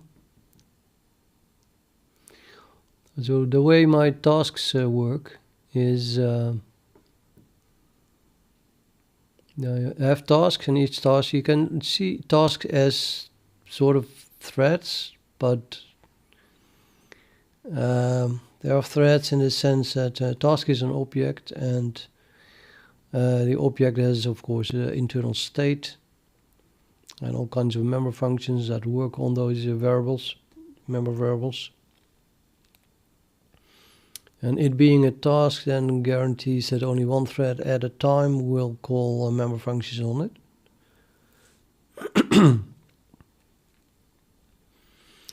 And which is then regulated with atomics and stuff, difficult stuff, but hidden from the user. And the task can be waiting, and if it's waiting, then it will wake up only when you call signal on it. So in this case, I have code that calls signal on this task. And the weird thing is now that while inside signal, it starts running the task. So the thread that calls signal also immediately starts running the task. Because it can, basically. So now it's the same thread, but it switches task. So that's why there's a clear difference between a thread and a task. This task is being run now by thread pool 2, and it's guaranteed that there will only be a single thread at a time calling this function.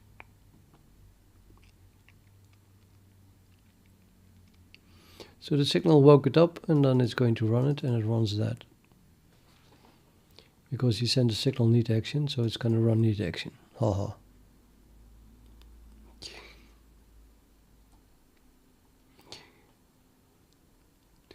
And then, well, this specific tasks make use of a task-to-task GQ, which means that one task can put some information in a queue, and then the other task will pick it up.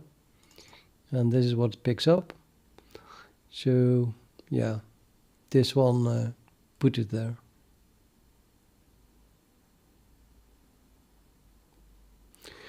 And the happy thing is now that we can just use the stack trace to, because indentation means just inside the function. So we're still inside this function, inside this function, inside this function. So you can just go up, up, up, and then we and enter in the other task or whatever it is that added this, with frame resource being set.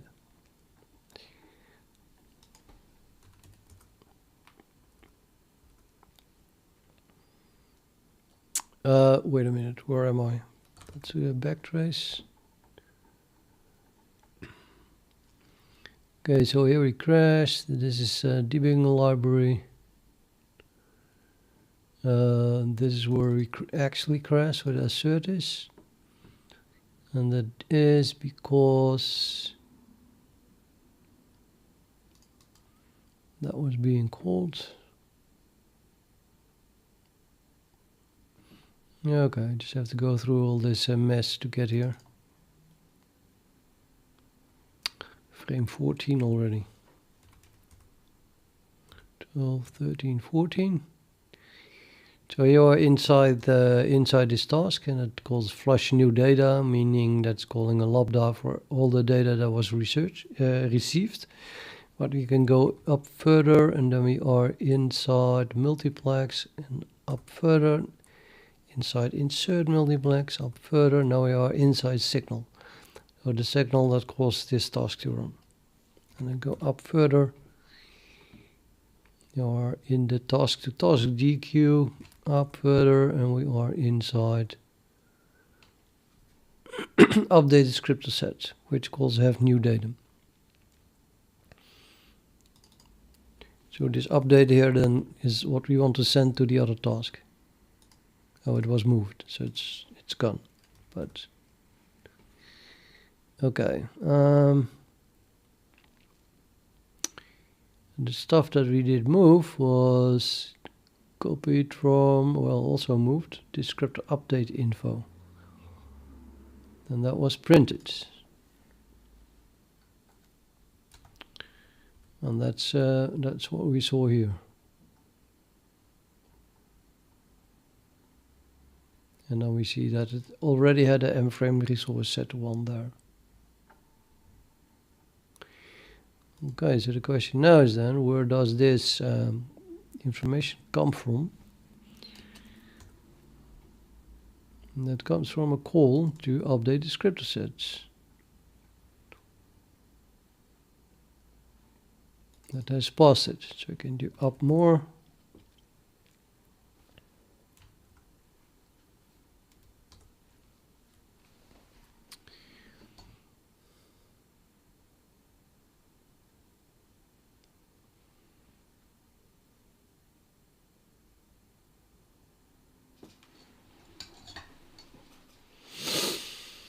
There was this call here, and it's passing, owning window, and then something, and then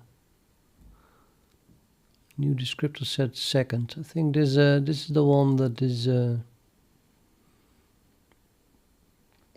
passing our true. Let me go to the source code. It's easier navigating.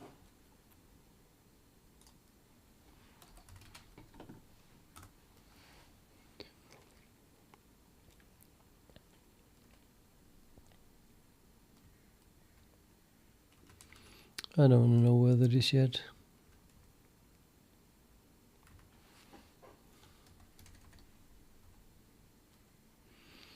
Update descriptor set just takes a descriptor update info, which has a add frame resource.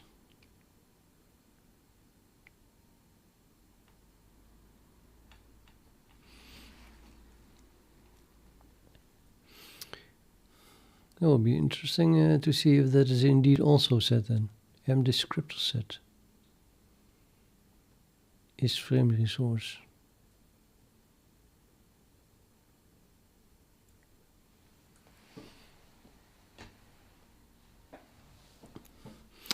Anyway, so this was constructed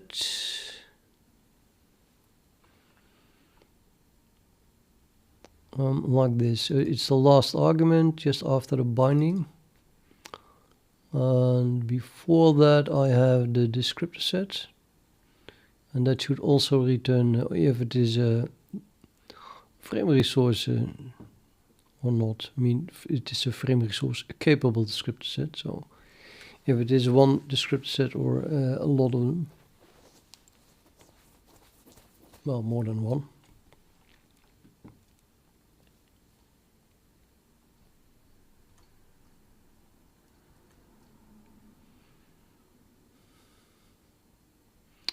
Which would be this one.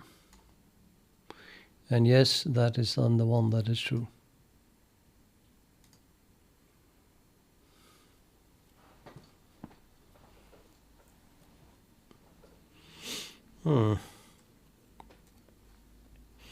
Back to the debugger.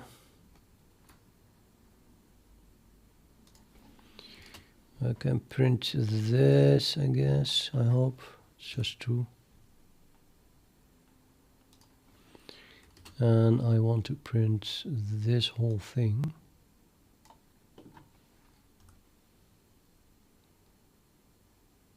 Wow.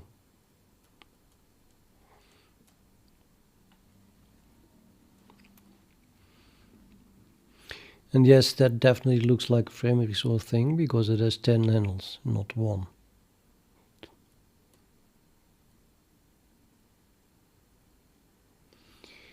Now, back here, why is that the case? New descriptor set.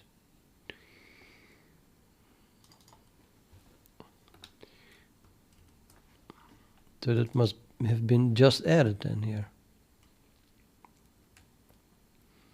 And I don't see that. I don't see that at all.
That is a member of a pipeline factory. Comment is descriptor set handles sorted by descriptor set index required for the next pipeline.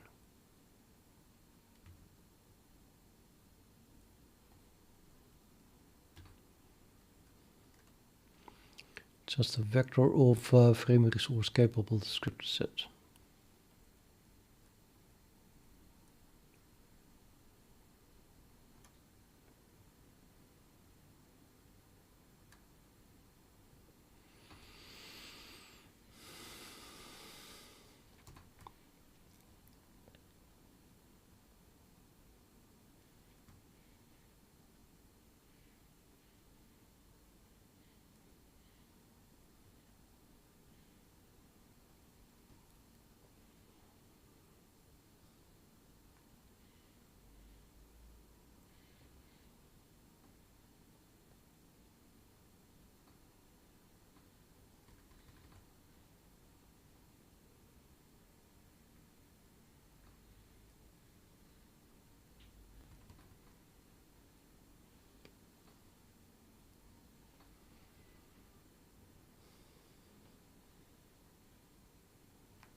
Yeah, it's not easy to walk backwards through the code like this to find out where this comes from.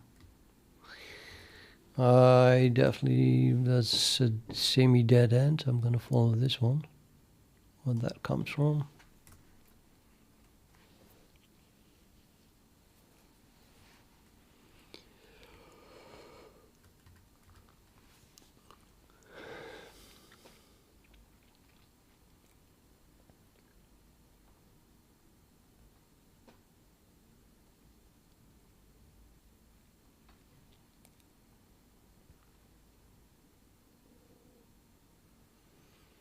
That looks in set index as frame resource pairs.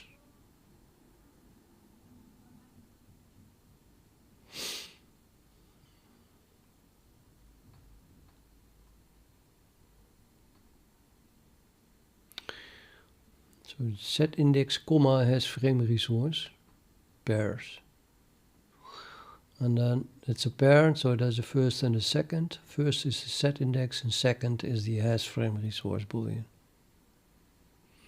And we look for the first one that has this set index.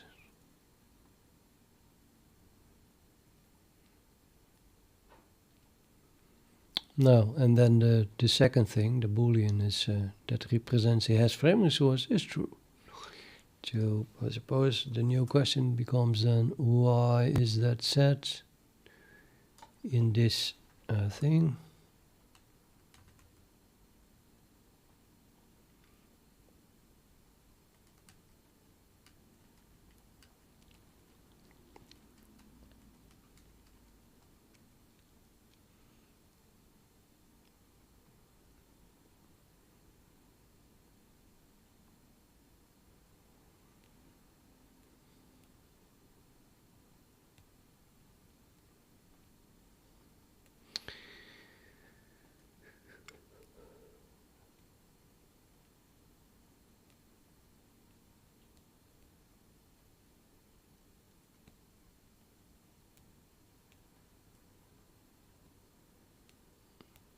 Yeah, so we run over all the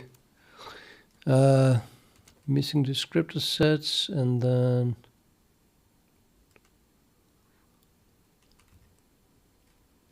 we can get the set index from this array.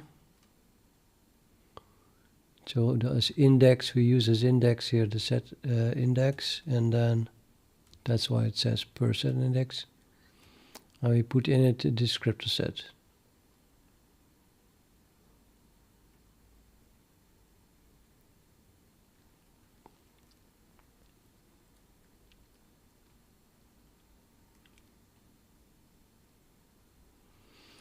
Which then in turn apparently also already is aware of the fact that it is a frame resource.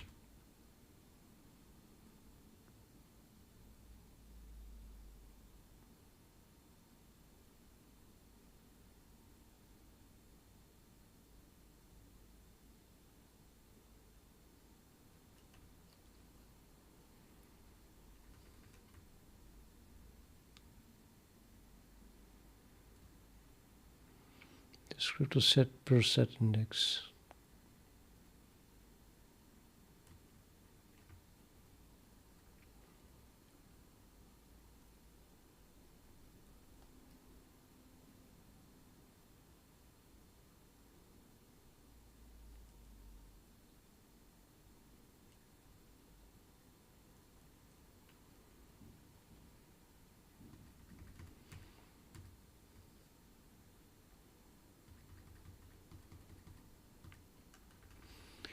Now this is just input to the function.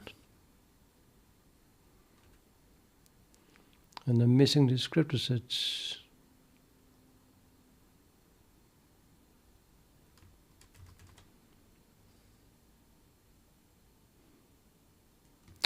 Oh yeah, the missing descriptor sets are being filled here.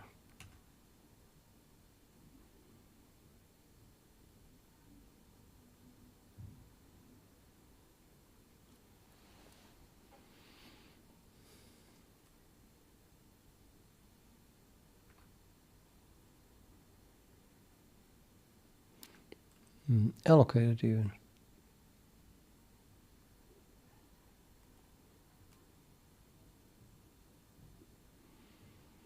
I guess it literally copies the fact that it is a frame resource from this.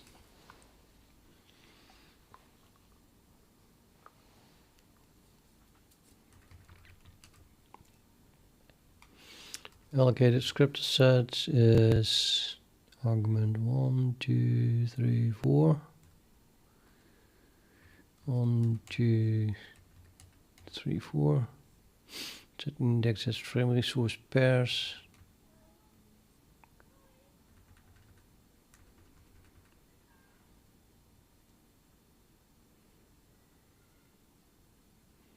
Yeah.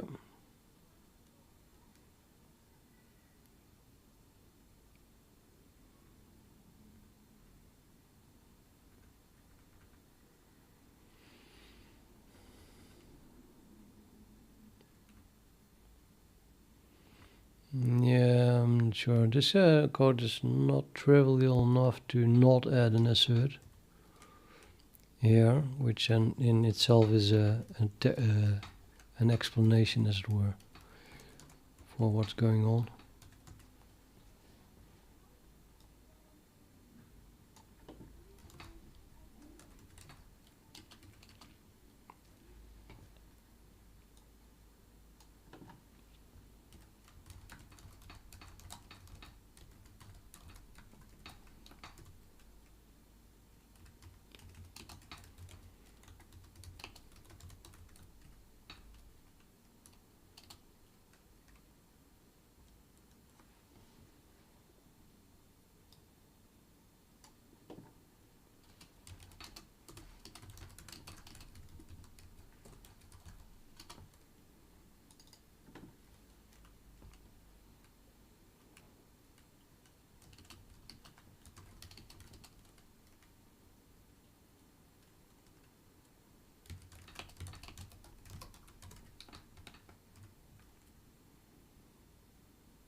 All it checks is that there is more than one descriptor set in it.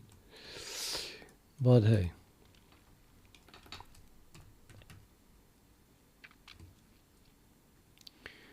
Okay, so the reason that more than one descriptor set is in it is because the set index has frame resource pairs. Second is set as being a that it is a frame resource. Simply that boolean is set for the given set index that we passed here. So we can get even up further to the caller of that function. Go back to the debugger. I'm now at that point. We go up to the caller.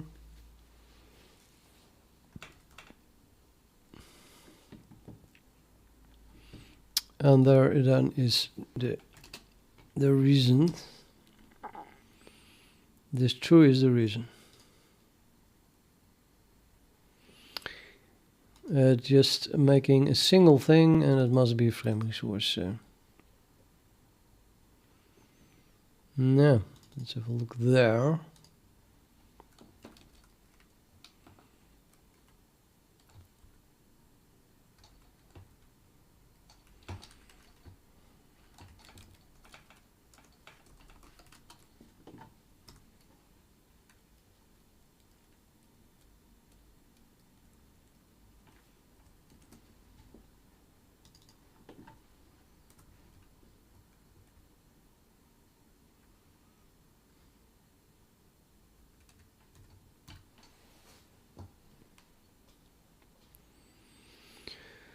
Okay, so that is a frame resource because has frame resource is true.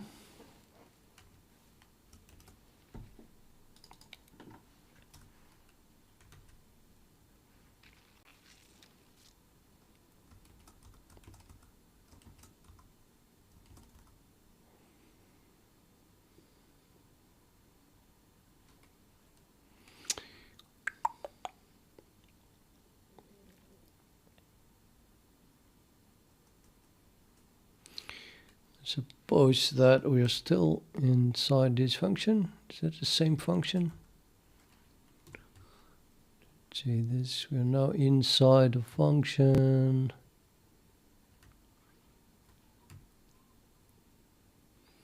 Update missing descriptor sets.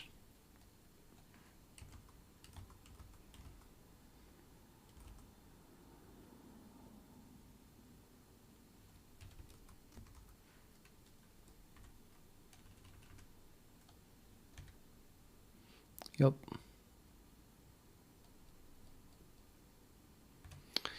So this is being called with set index has frame resource pairs where that is being set, meaning that was set, meaning it's either set here or the other place that I just saw.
Yeah, I would like to know if we got here or not.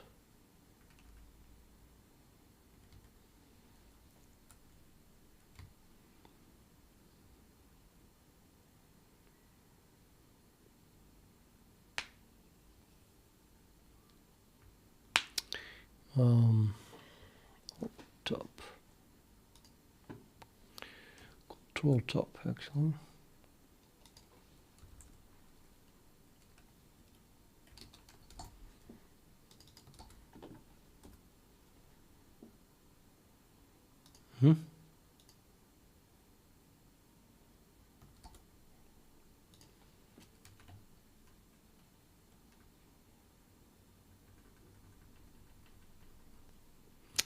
Oh, left the scope already.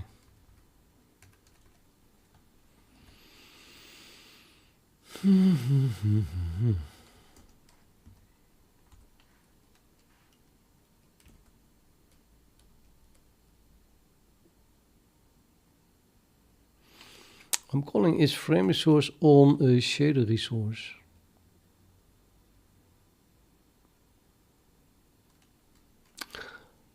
Oh, I'm seeing the light. Do I see the light? Yes, I see the light. Semi for 50%. It's a blinking light. Shader resource is a uniform buffer, and uniform buffers are frame resources. And in the other case, I was looking at textures.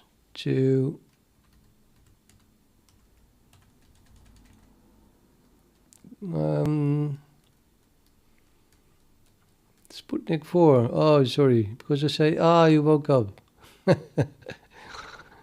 No, you didn't miss anything. I'm still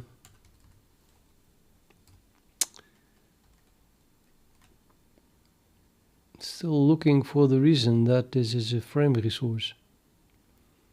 But we're talking about Vort3, right? So short for vertex texture.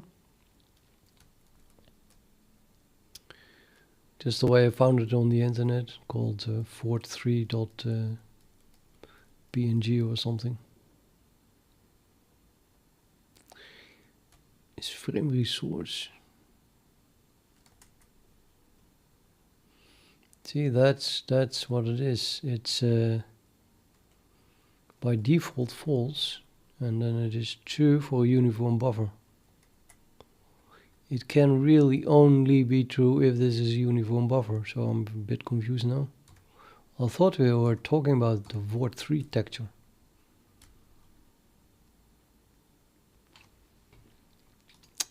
I must have been mistaken. Back to the drawing board.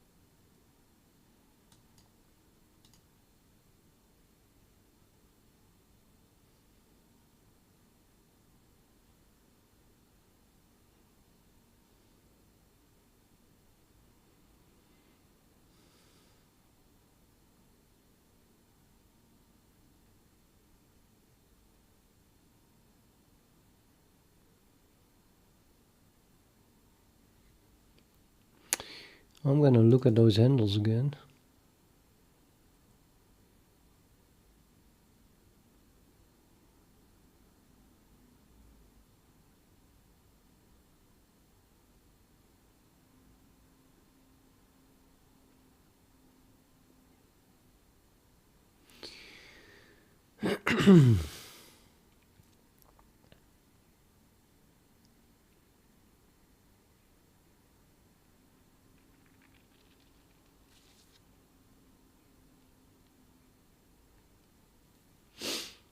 Maybe it's trying to put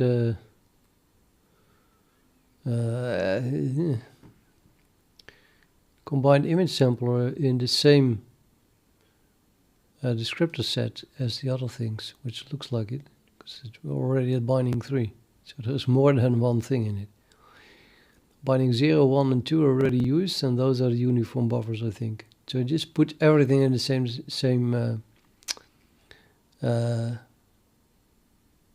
descriptor set. And the other 3 are uniform buffers, so they are indeed frame resources. So if I put something that's not a frame resource in the same descriptor set, then it must become a frame resource as well. Except that I do not really need to use different handles, and I can just use 10 times the same handle.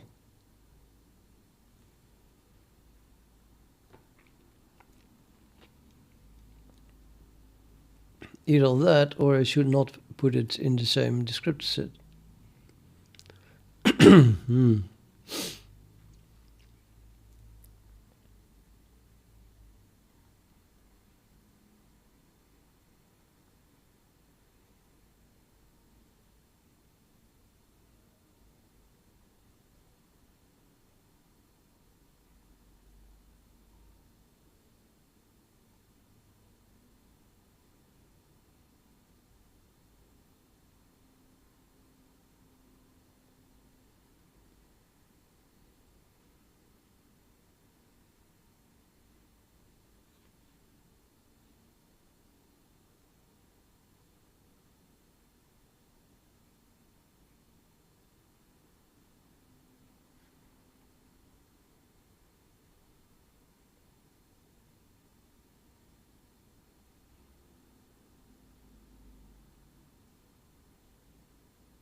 Now, let me think.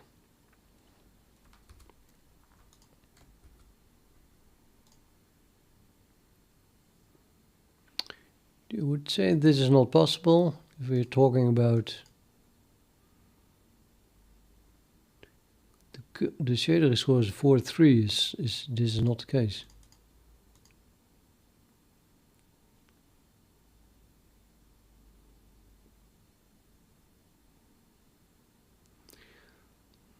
should have this output.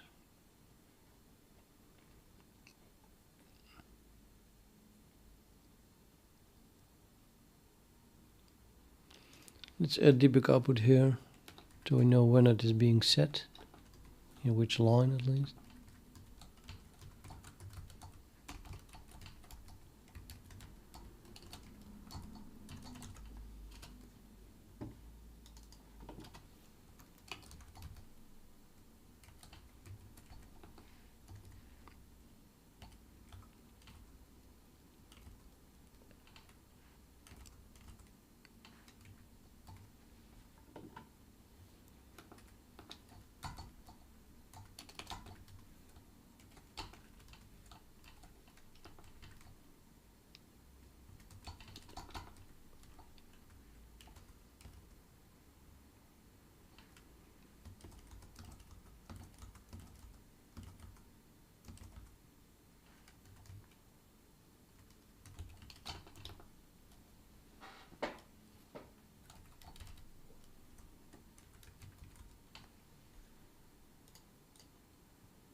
Bum, bum, bum, bum.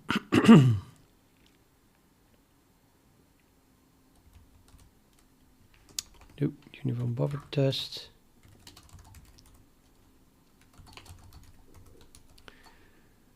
Still the same core dump.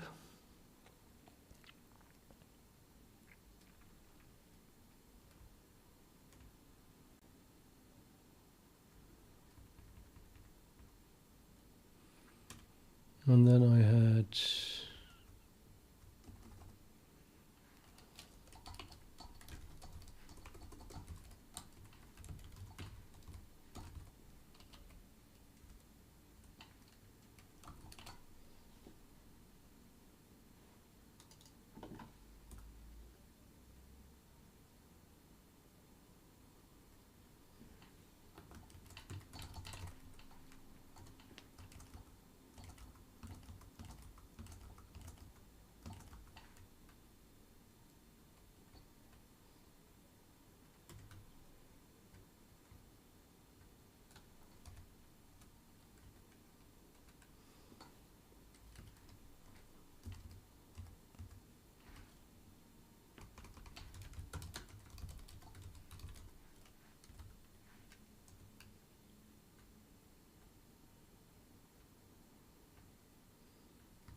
okay, so we enter here, update missing descriptor sets for the first time.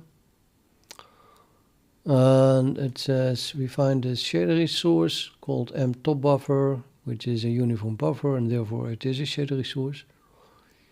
Very shortly after it says setting has frame resource to true, which is correct because it is a uniform buffer. And I want to go to the next shader resource. And that is called Word3. Why? That's quick. Why not the other uniform buffers first? Strange. Yeah, binding is 3. What?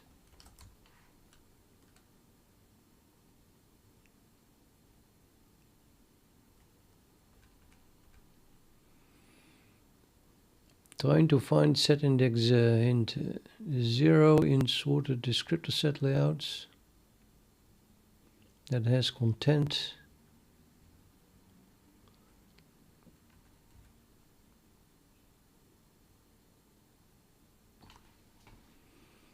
binding 3, combined image sampler. Binding 0, uniform buffer.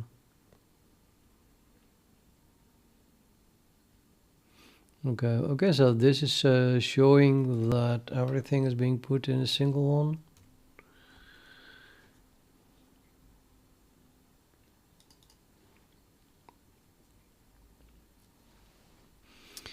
We have binding 2, which is a uniform buffer. And then I have binding 1, which is a uniform buffer. And binding 0, which is a uniform buffer. And binding 3, which is a combined image sampler. So yeah, if I accept this, then the combined image sampler will also get a frame resource capable descriptor set, or be part of that rather. And that is a frame resource.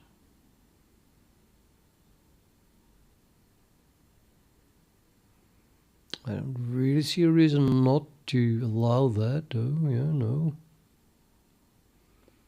Not really.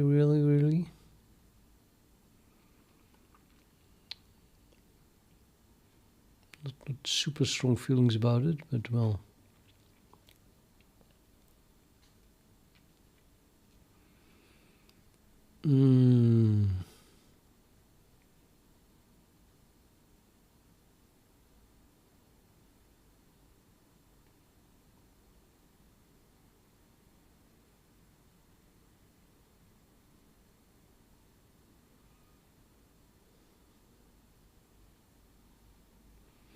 It might be a microsecond slower, yes. If we'd have 10 times the same handle, every frame I do have to rebind it. And I'm not really changing anything. So kind of have the feeling that maybe I should not put a non-frame resource shader resource in the same descriptor sets as ones that are frame resources.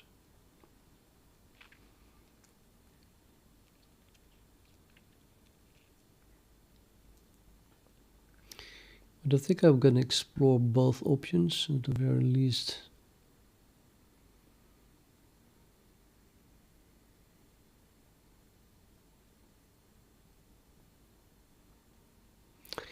Yeah, okay. Anyway, it's sorted first, which is also weird.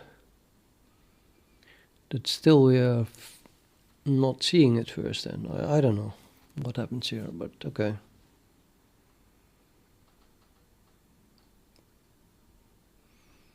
Maybe we're first doing top buffer and then.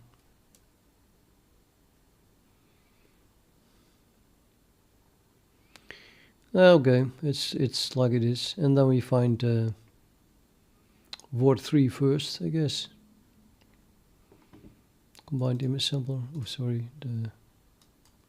Find that one first because it's first in this sorted bindings. It's sorted, by the way, in I don't know, by handle, I guess, or something like that. Something unique.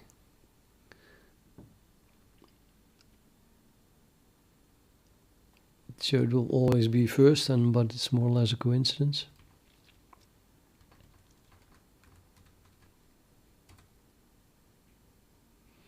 See, the resource corresponds with the descriptor set layout. Binding equals 0.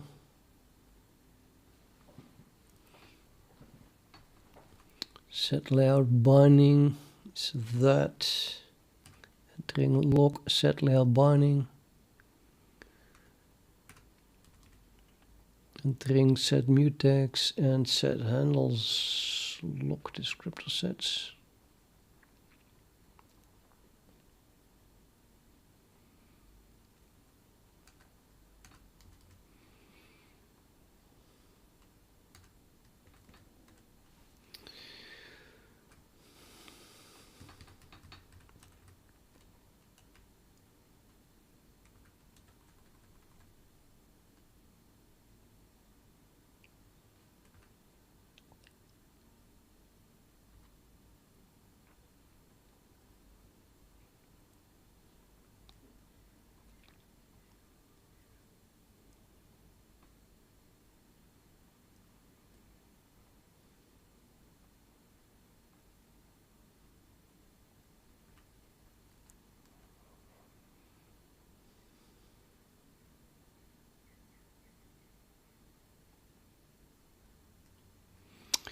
Yeah, so because first it runs into top buffer, it's a uniform buffer, which is a frame resource thing.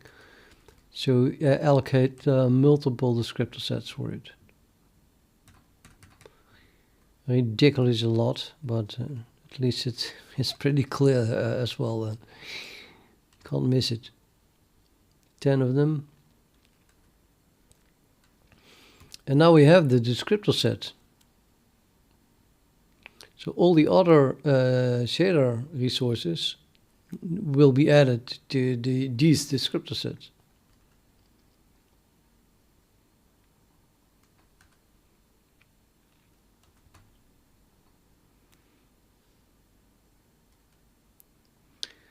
Adding handles and unlocking, loop over set index 0, loop over all shader resources in reverse. Publicly get set index hints, set index hint map convert shader resource void 3. And now we're running over all shader resources, and when the first one we find is void 3. Set index 0 binding 3. The set index was found because we just created it. And the set index has frame resources pair. Okay, good night, Sputnik. Have a good sleep.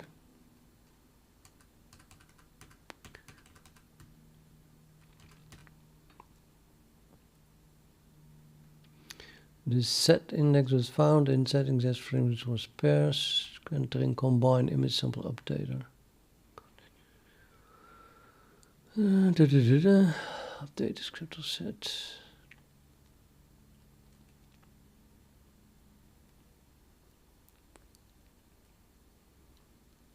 Yeah, okay. Finally, I have an overview of what is going on. Now to think about the solution.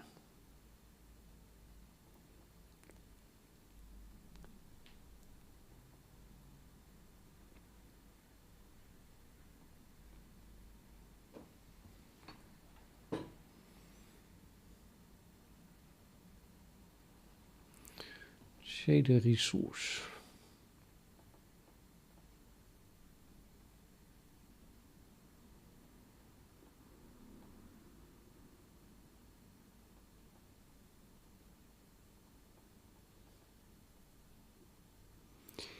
I mean,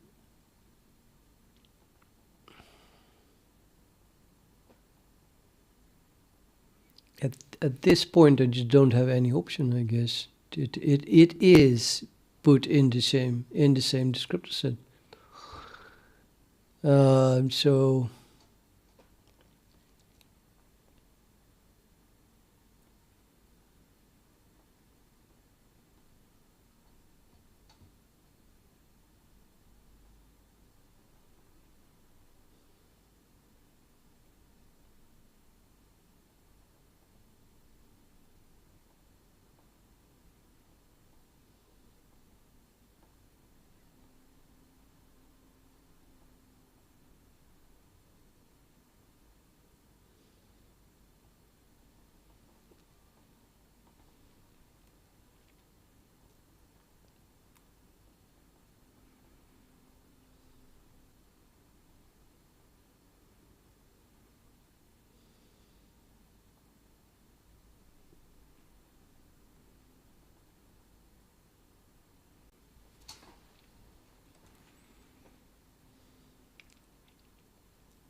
Why is this looking so different?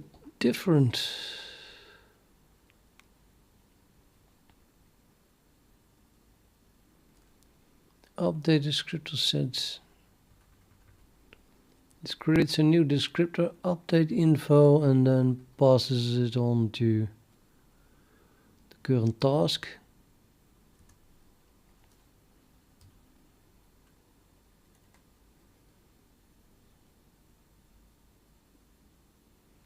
And this just updates it. What? Yeah, okay. Nah.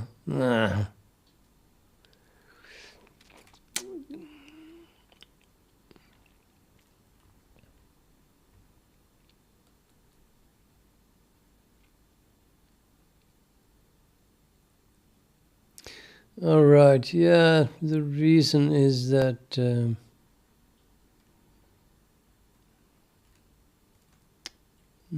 well, this is a uniform buffer, but I guess uniform buffers are not allowed to be updated later on. Just like that. Or not at all, actually. So this is the initialization, and I just update them between quotes, update, more like the first time that we set it.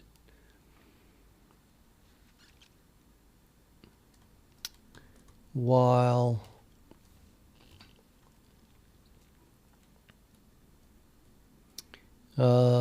this is doing something much more difficult, because it might get updated on the fly. So we pass it on to a task.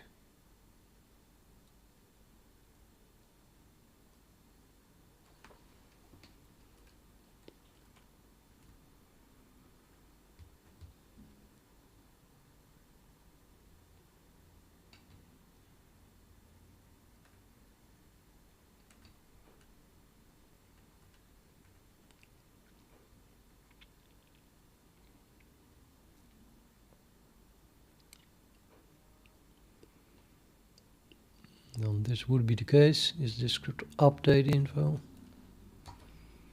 Otherwise it's a texture update request. Well, we're not dealing with that at this moment, I think. So we cast it back to the descriptor update info.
So this is where we crash, I think, right?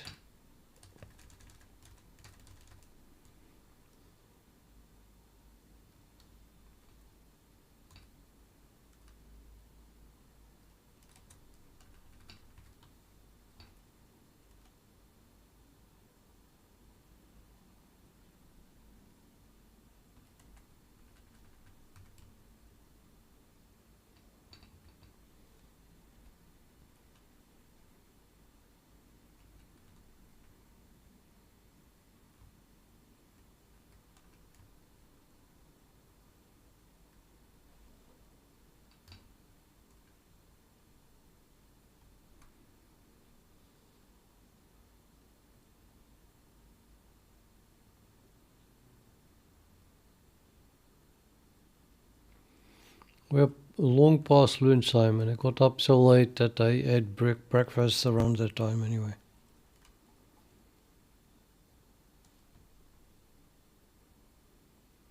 I got out of bed too late.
trying to. I answered you.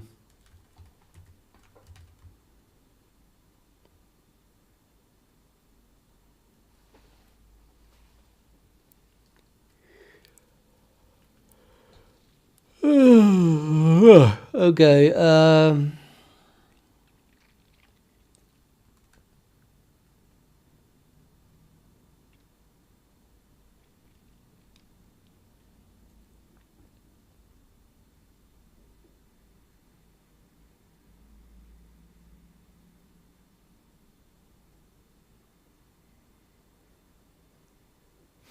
You know, you say I was trying to talk to the streamer. Oh, you said no lunchtime today, and I answered that. So I was like trying. You talked to me, and I talked back. So there was no trying. You could say I was talking to the streamer. Trying and make it sound like it failed, but since I answered you, it didn't fail. Well, never mind. I'm thinking about maybe it's possible to update all the frame resource descriptor sets at once. Because right now I am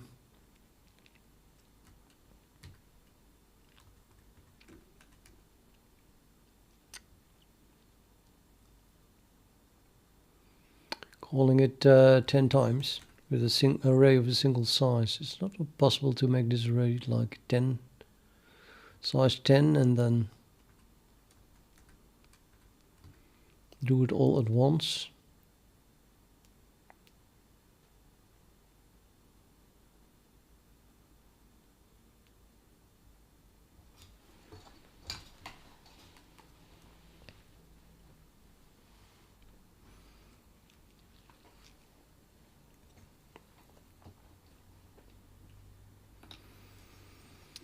I'm having an array of size 1 here of VK descriptor buffer info, and I'm passing that as the last argument to update descriptor sets, which takes a tconst reference to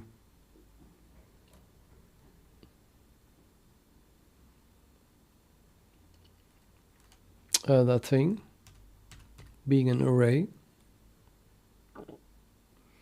And G is following concept right descriptor set update info without an S, suspiciously.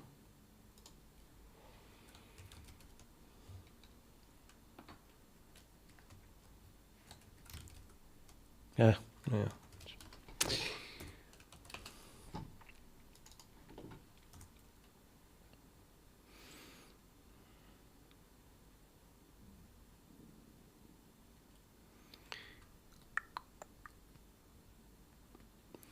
Okay, so an array of size 1 is allowed, but a vector is also allowed. So I could turn it into a vector.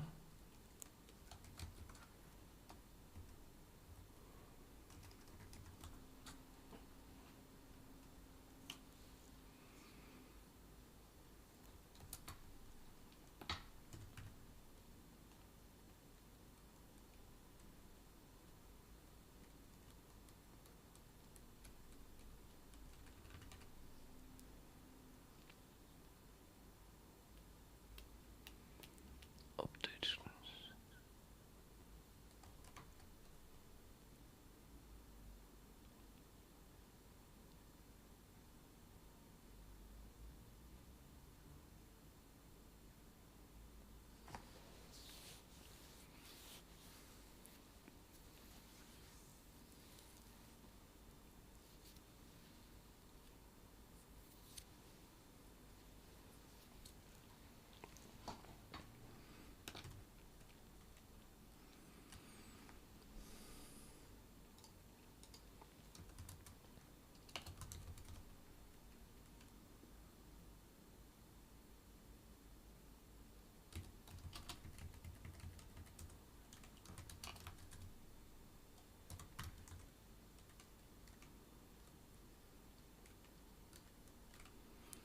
I think I'm done with the div, everything.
Yeah, maybe I should not add all those accessors.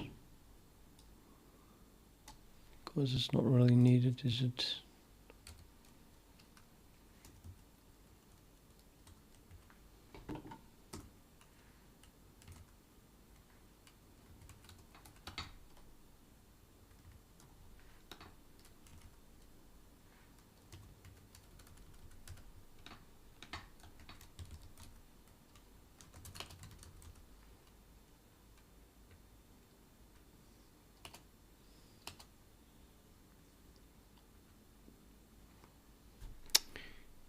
Same for these things.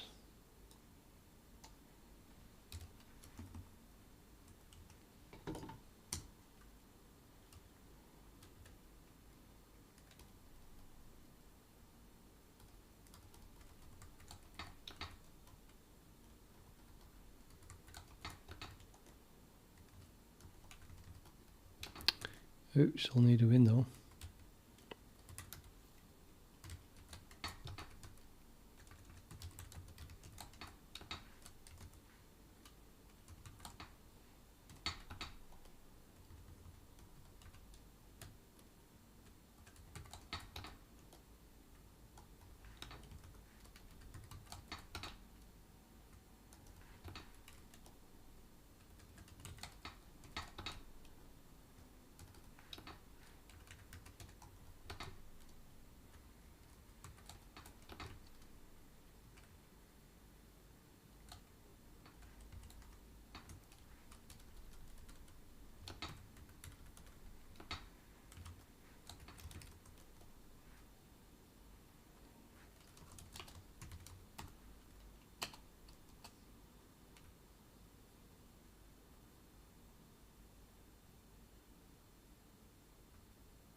Something went wrong anyway, I think.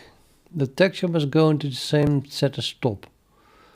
So apparently that's part of the test. Okay, so I'm not going to put it in something else then.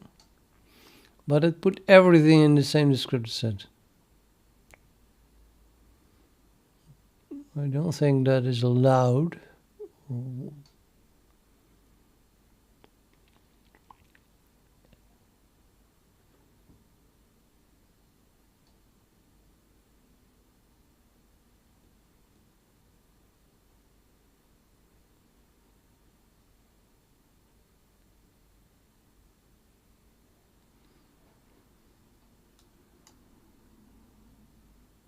I should have 3 sets. Strange.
Okay, step 1. I can't test that. It sucks. Not until this works. Well, got to start somewhere. So step 1 is changing the adding the updating, was it? Updating the descriptor sets with the uniform buffers.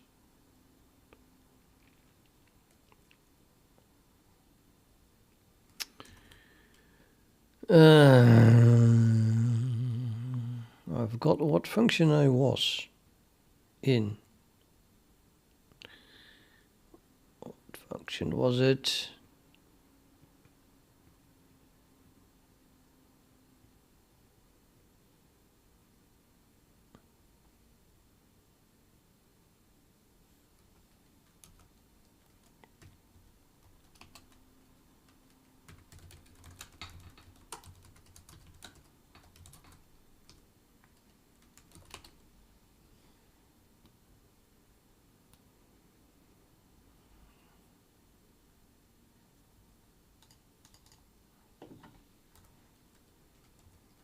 Yep, this one.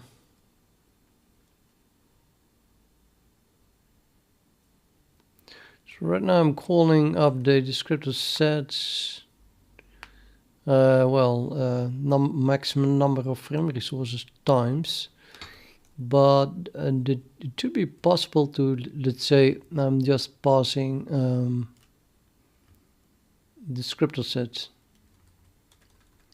So So the descriptor update info here is descriptor update info here, which contains an descriptor sets pointer, which is pointing to a frame resource capable descriptor set. And I'm having an accessor data. No, wait. Descriptor set, it just dereferences the pointer and returns the const reference. So if I just pass this, then of course the subsequent the receiving function must accept that.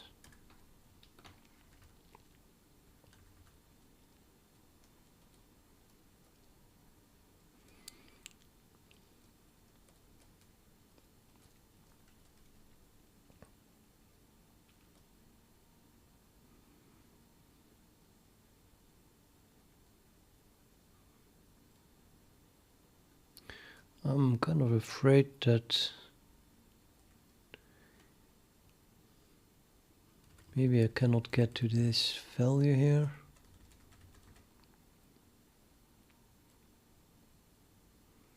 Descriptor update info.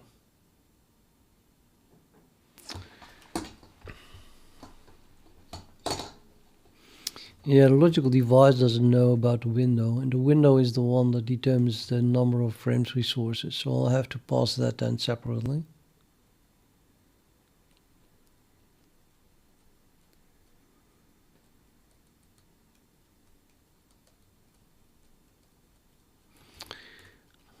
Okay, let's do that. Small steps, max number of frame resources is now added as the last argument.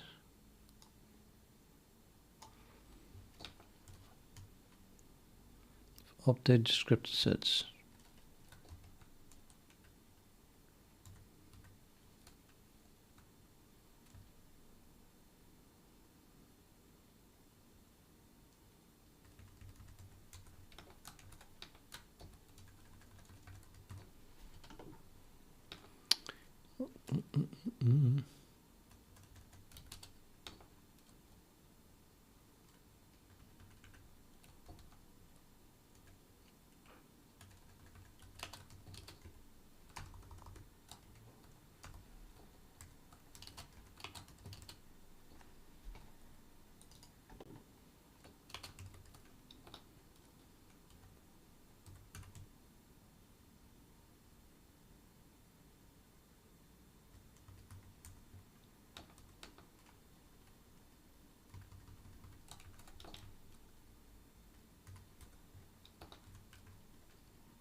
So I have to add that as also to the declaration then. Update descriptor sets.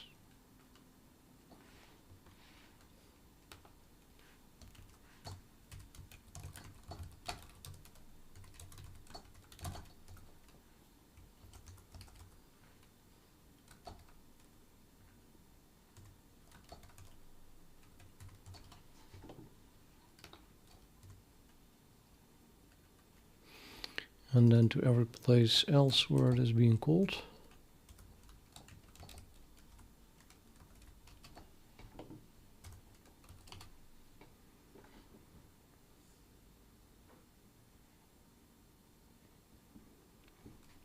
Just start at the bottom, I just was here, printing it.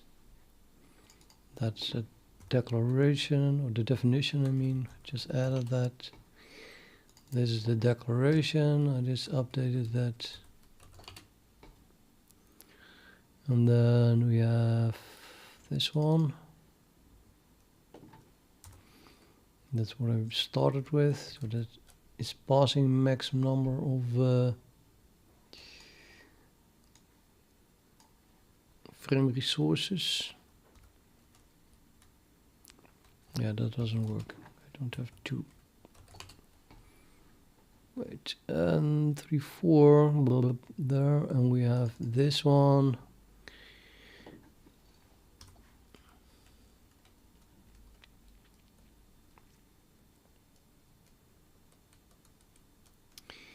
Yeah, we don't have that here. So we could pause owning window, and then what have I just pasted here? Maximum number of frame resources.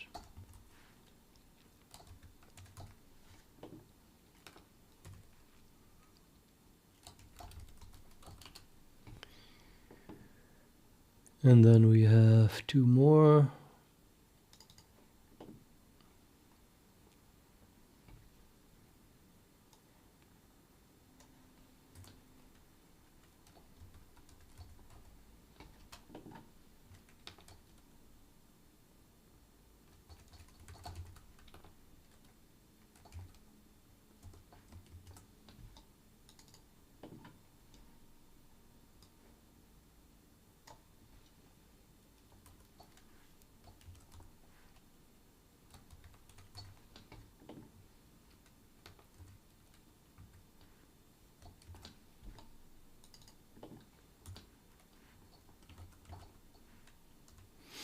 No.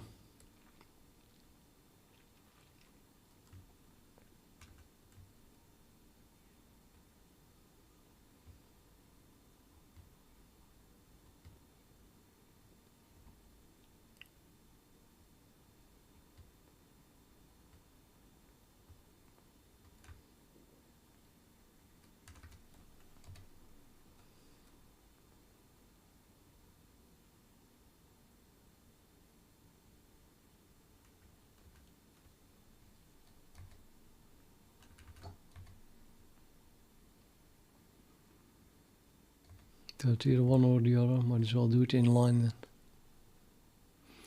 However, this is inside a loop. One of them was inside a loop.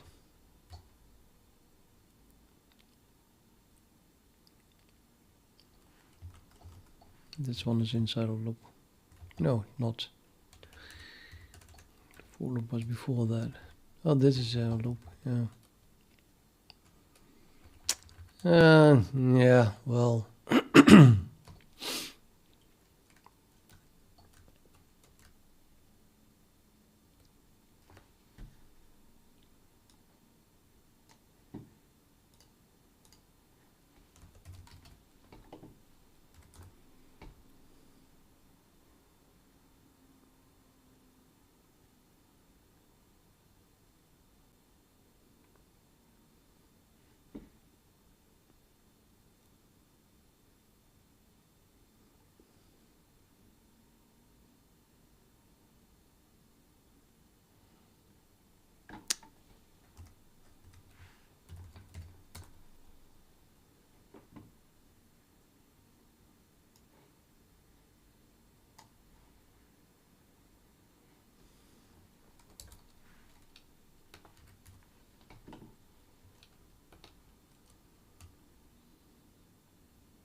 EAG, yes.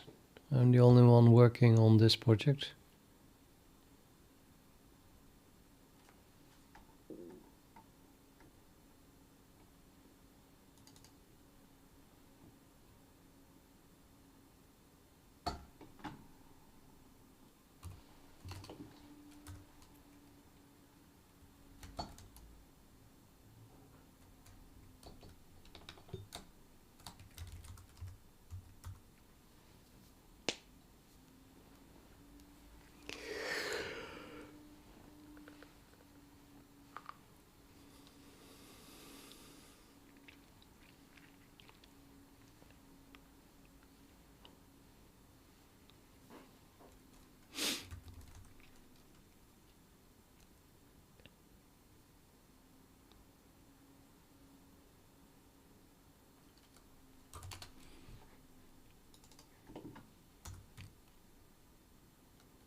Not even sure now if it is needed, but okay.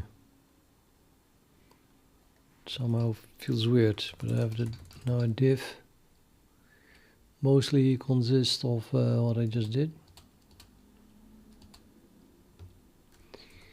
So let's have a look.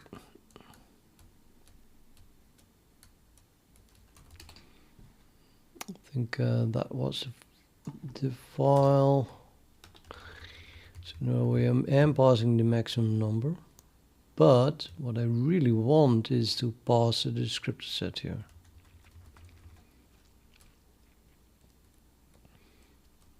Without a frame index.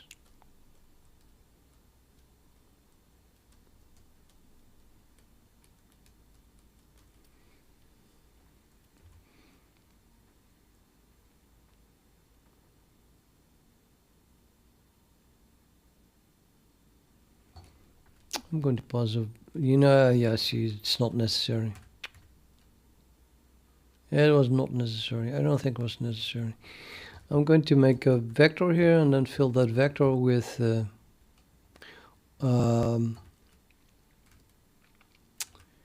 these handles. So then the size of that vector equals the maximum number of frame resources.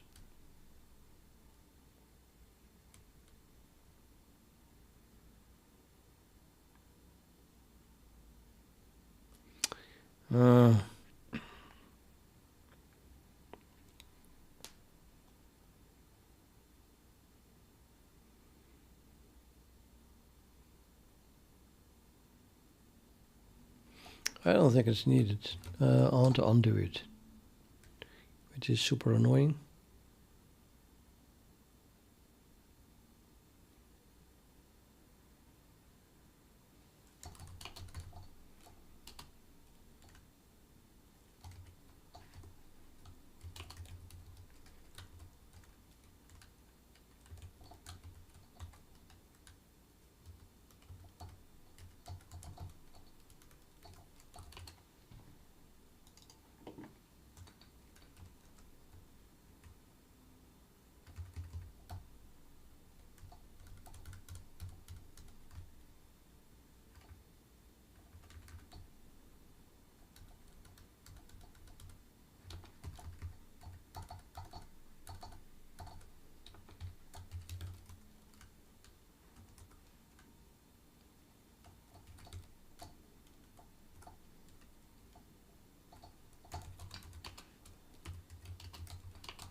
So I do this outside loop. I'm going to make a vector of this called buffer info still, I suppose. And then we have to push back to that.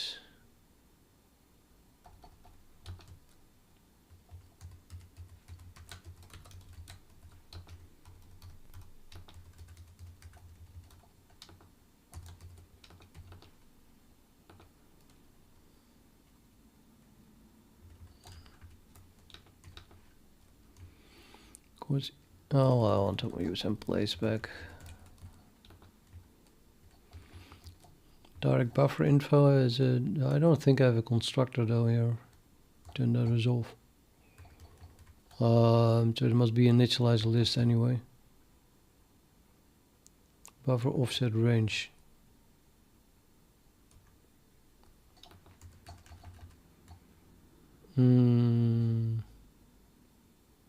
Yeah, okay, buffer offset range. Use a placeback anyway.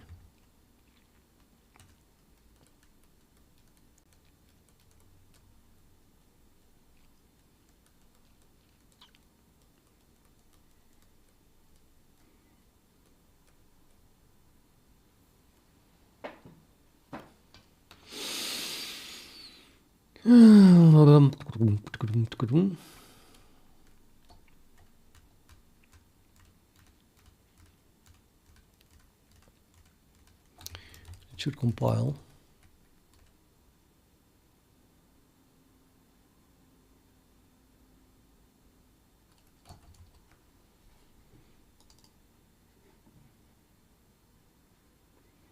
Yeah, it does not type.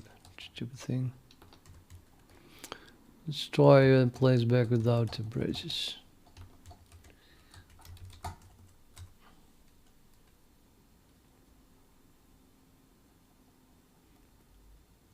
Yeah, it makes actual sense.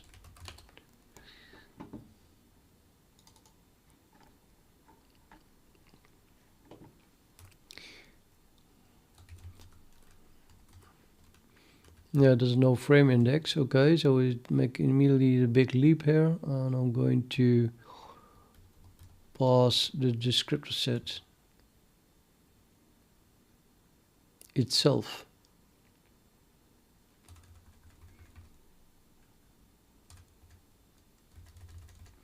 Which is a const reference to a what was it?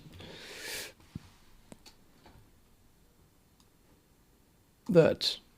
And I'm passing it to update descriptor sets, the logical device. So now instead of this, we have this.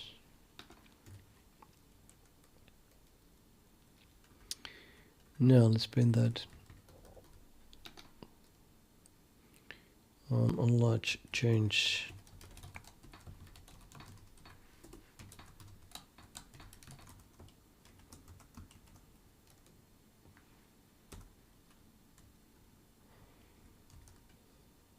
The declaration as well.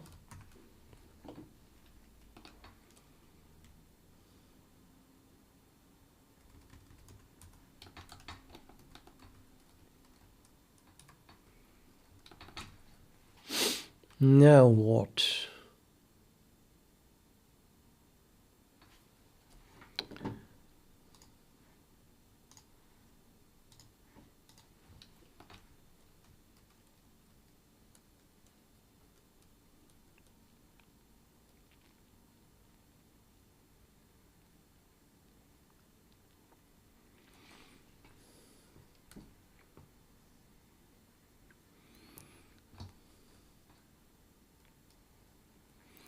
Okay, then I have to do that everywhere where I call it.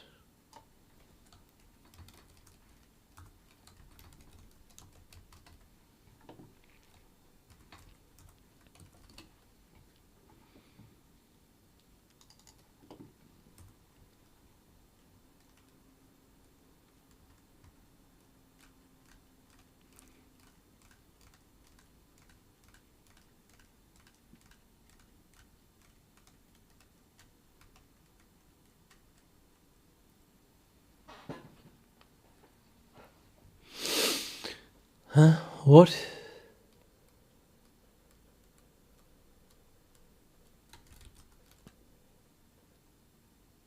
Oh, this is where it is used, yeah, not where a compile error is.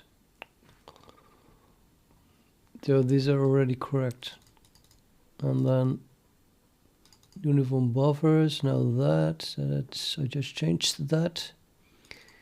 Texture is again texture, and the logical device here is what I just changed. This does give a compile error, but hopefully only in one place. Or inside a function that I still need to change. That doesn't look too bad. Framework source capable descriptor set has not been declared. Oh, that's not useful.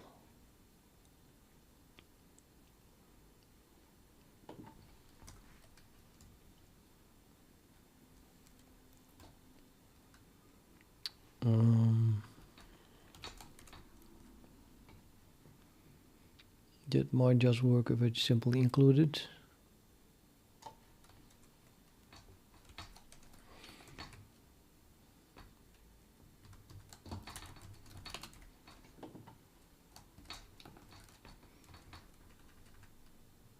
Oh.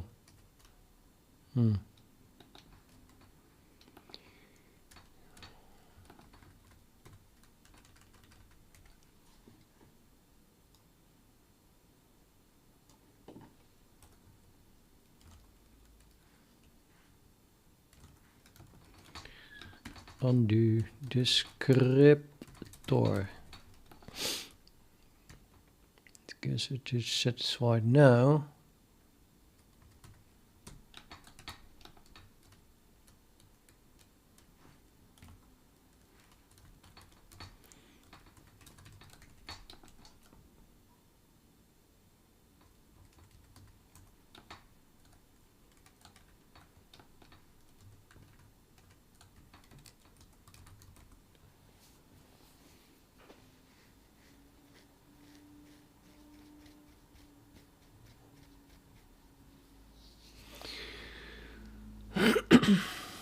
Yeah, okay, that's then as expected, as it were, because I renamed this.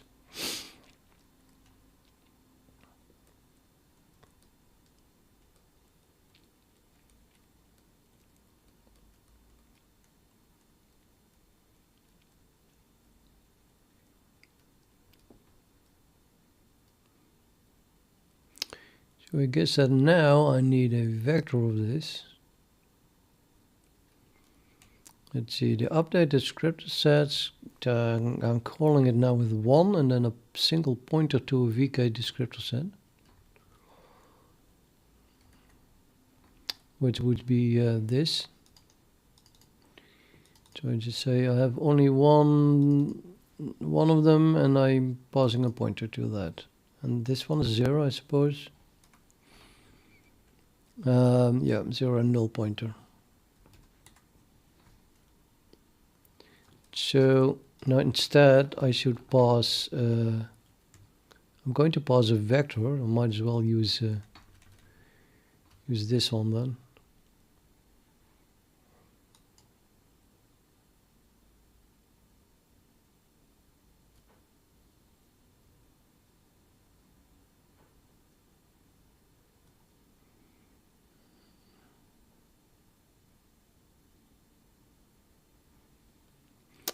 But yeah, I don't know, the size should be 0. I cannot make an array of 0. I don't want to make a vector of 0.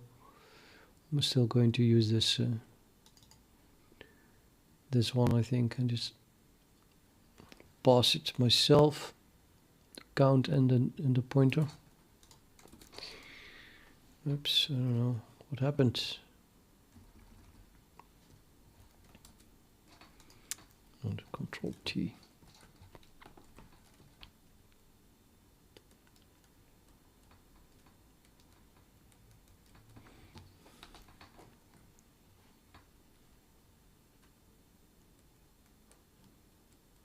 So the frame resource, the number of frame resources is now known. I would hardly call it passed, as the size of this thing here.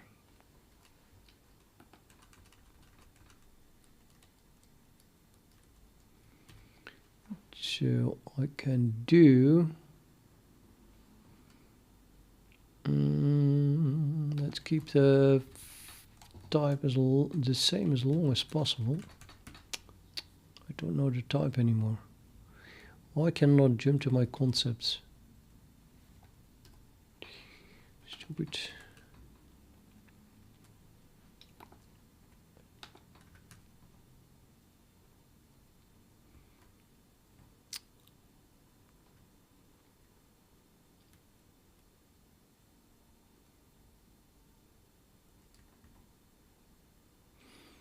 So I set up image info or buffer info or textile buffer view, and in all cases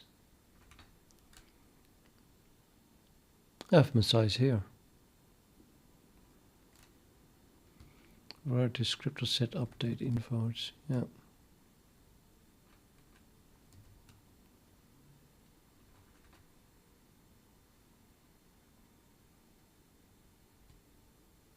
Oh shit.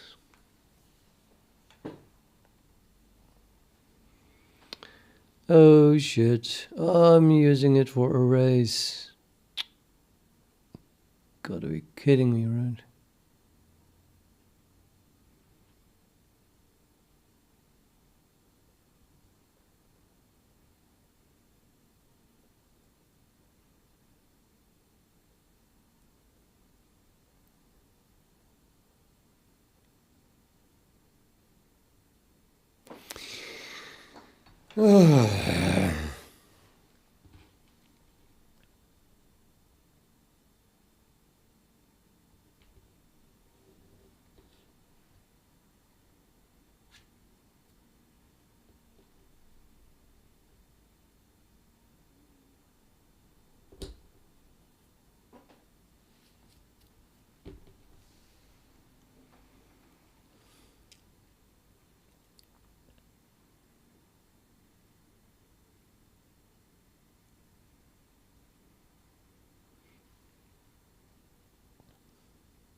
Damn it.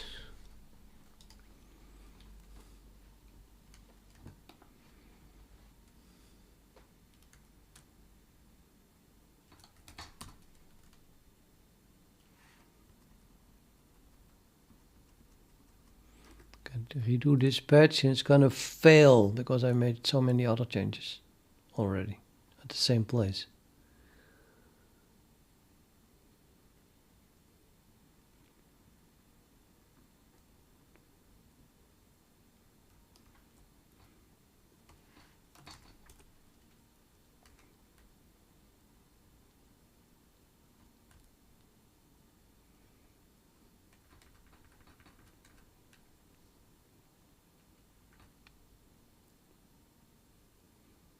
Or did I?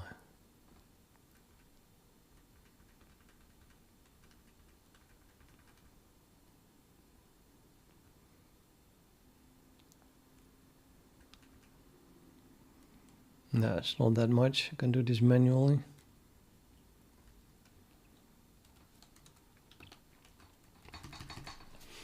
It's time I make up my mind and decide what I really want this function to have as arguments.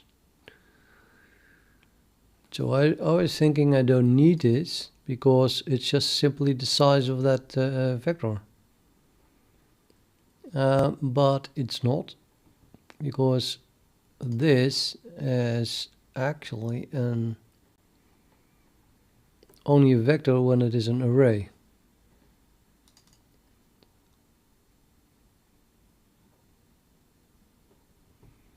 Why did I not encounter that then where this is being called?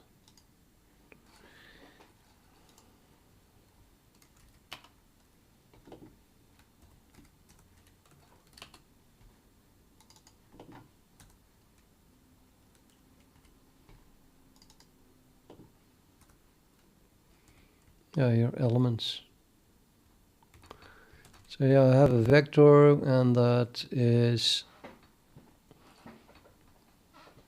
created with the size equal to the number of array elements.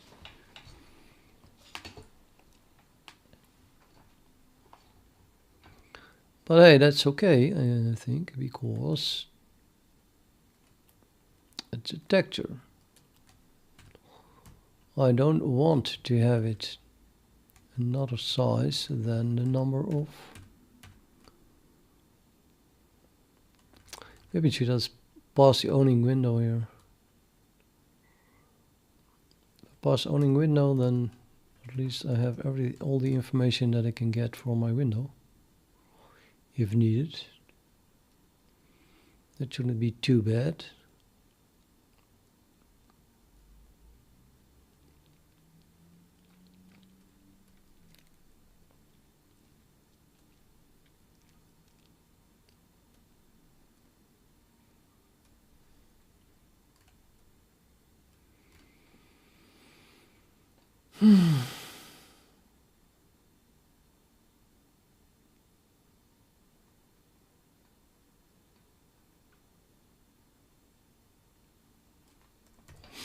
Okay, so anyway, here I am clearly making something with the size of the array, and that's being passed. I'm gonna go look at all of the instances here. Here's another one, also. Same thing. And then we have this one. I just changed that, I guess. This was an array of size 1, so we don't have an array really. And it is a uniform buffer base. So uniform buffers are never arrays. Suspicious. Seems very unlikely, actually.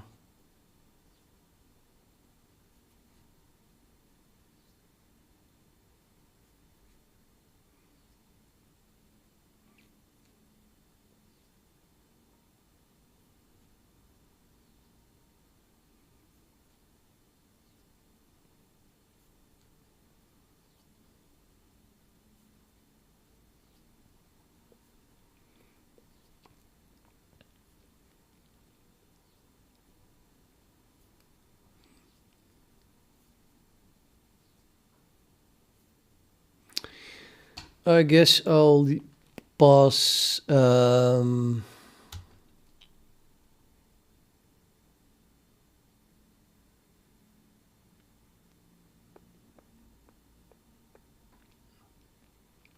have to pass one or the other. I think I'm gonna pass the array size.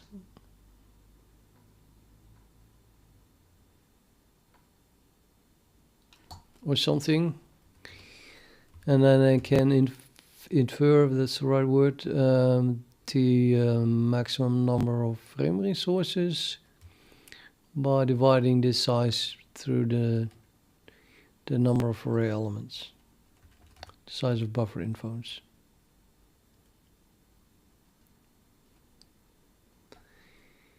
And I can make it a default maybe even, so I don't have to pass it when it's not an array.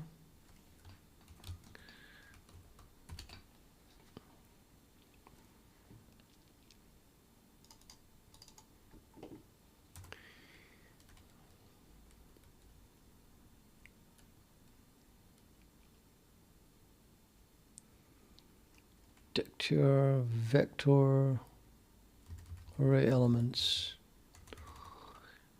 So this is an array.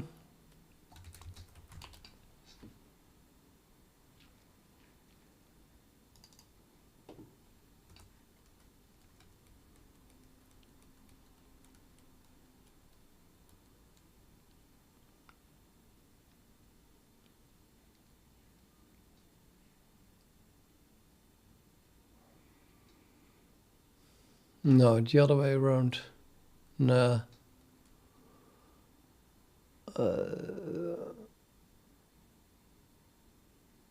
don't know. I think I'm better off passing the maximum number of, or maybe the owning window. Yeah.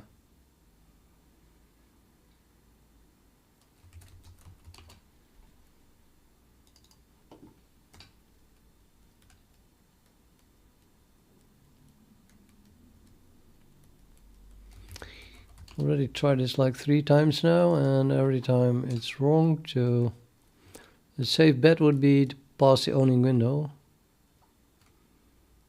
Though I'm not sure if that feels really nice, because this is a logical device. How often does a logical device get the owning window being passed? It's the only instance here. That's, dude, really, and it needs it. So I don't want to do that. And I already have this frame resource capable descriptor set.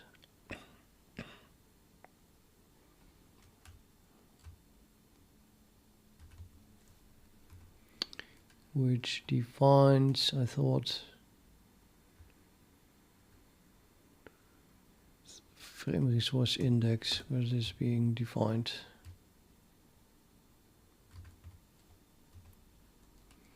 It's separate header. Oh.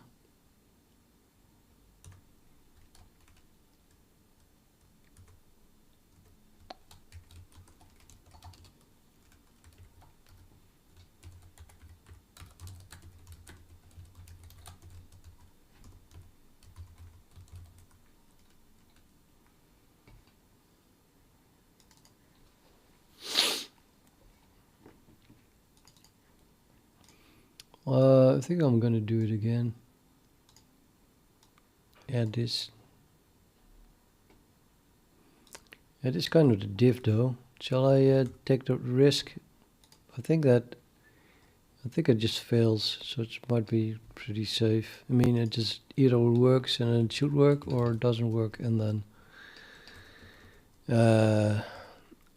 nothing happens, as in it just tells me that it failed. Well, per hunk. That's a lot of failures though.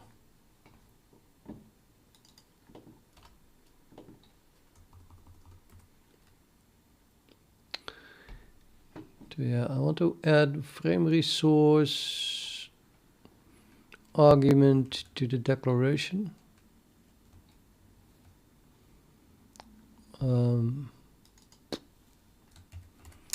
Next, find the declaration, go back, copy what we want to add, go forward to the end of the other line, and just add it. And now it doesn't fit anymore. Again, put it on a new line. And now you have to do the same thing for the declaration here, I suppose.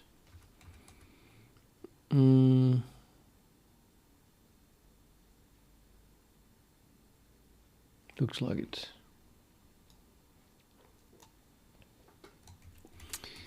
Next, same search to the end. Edit.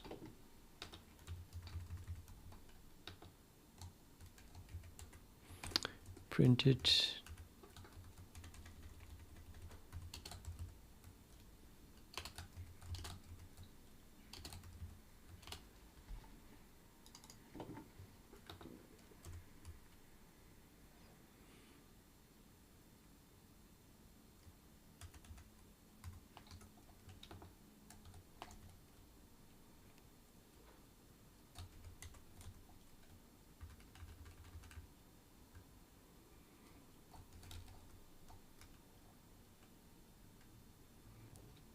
Right.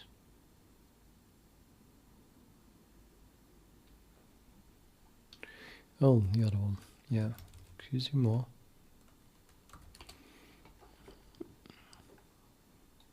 Oh, it's not even that bad then. So you have another one here.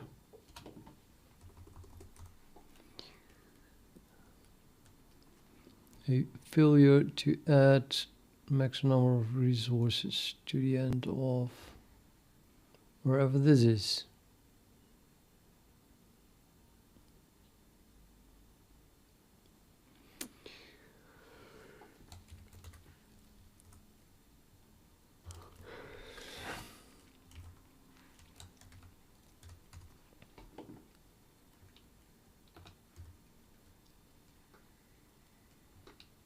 Okay.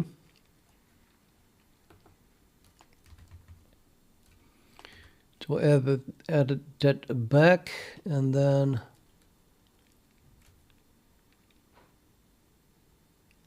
I do not want to change that I made here. I move this outside of this. I mean, to complete that big change. Brr.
I think I should restore this one.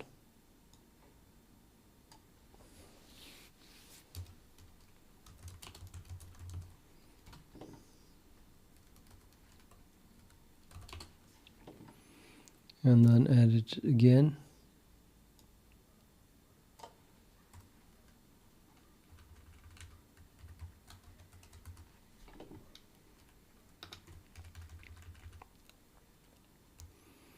That was another change I made.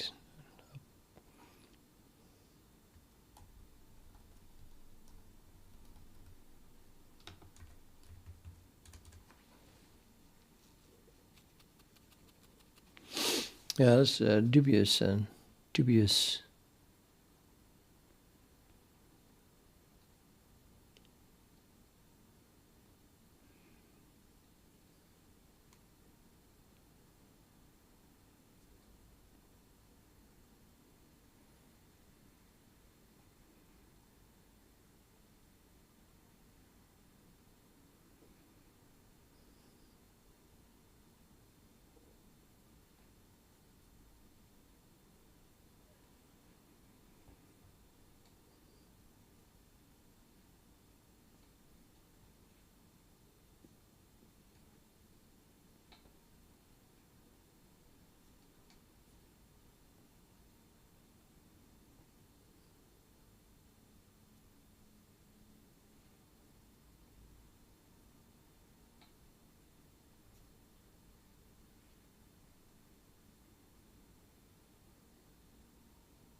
Okay, it's no. I think I have passed both. It's array size and the maximum number of frame resources.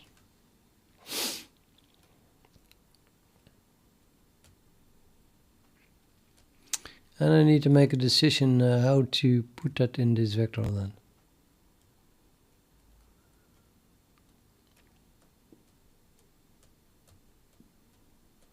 So my restore was not good. I should not have done that.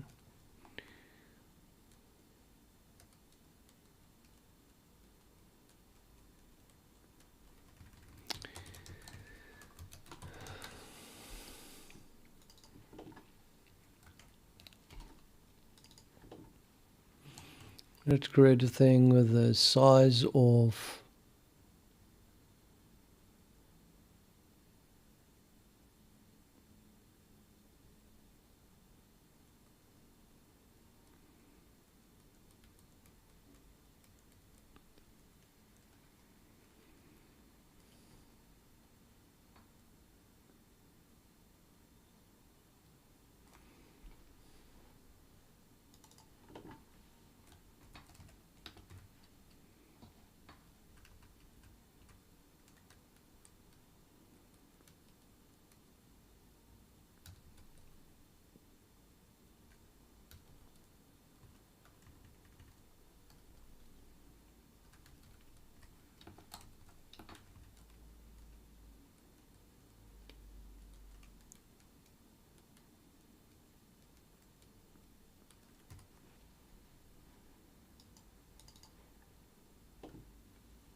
starting not to like this. Get it.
Okay, so in the end I pass both of them.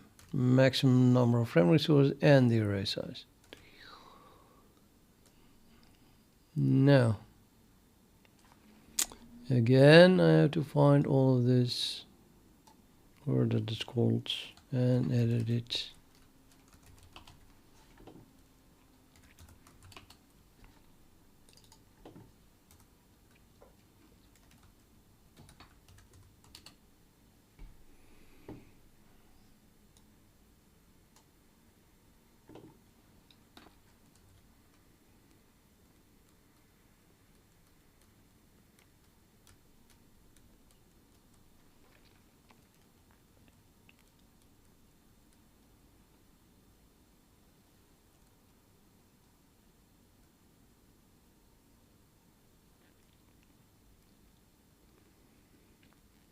Hello, one lungs.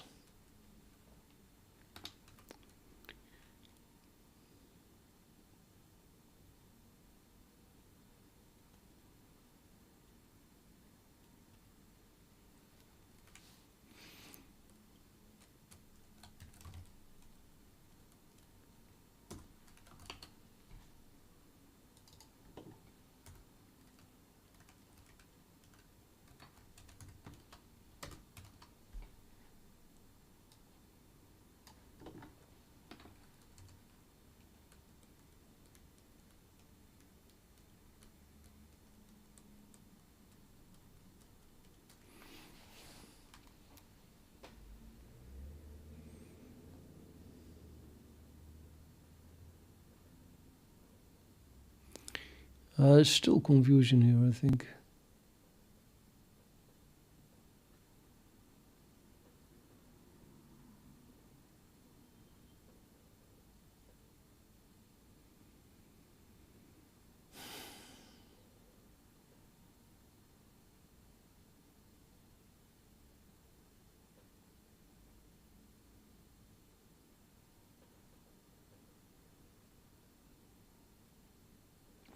You see the thing that we're passing here, the image infos. Now this is a vector with array element information Well, in the other case, it was a frame resource, per frame resource, and not per array element.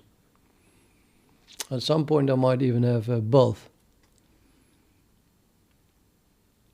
And I think I might have to pass which is which. Otherwise, I would have to look at maybe the type or something, decide based on the type what it probably is. So it's all a bit vague. Although that might work, I'm not sure.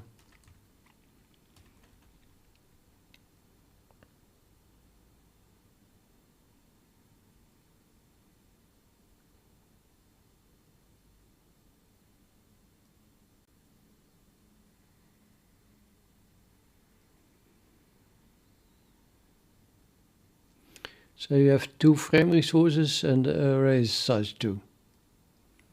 Then how do I know which one is used if the size of this thing is 2? Are they frame resources or are they array elements? Now I guess that it always has to include array elements, right? So if the size is 2 and array elements is 2, then it's just array elements. And if the size is 4 and array elements is 2, then the number of frame resources is 4 divided by 2 is 2. But it should be 2, and that information is then also included in here. Now there might be enough information this.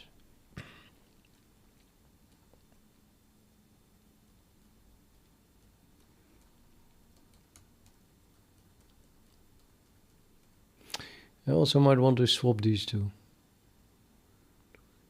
because this thing has always the number of array elements in it, if any. Let's do that. I'm gonna swap it.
I need a new source of music, because these guys switch to vocal like everywhere, even techno.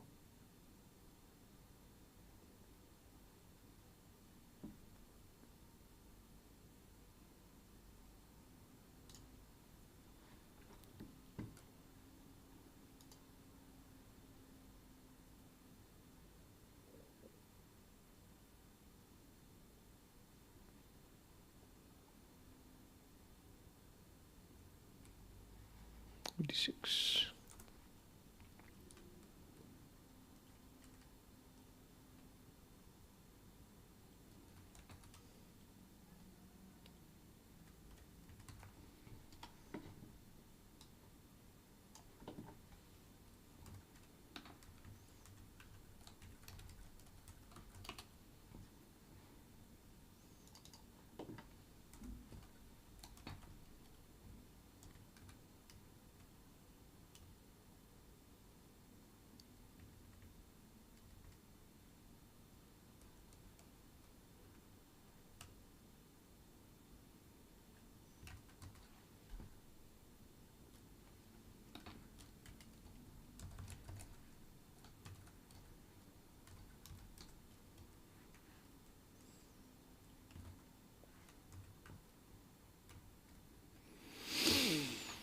Already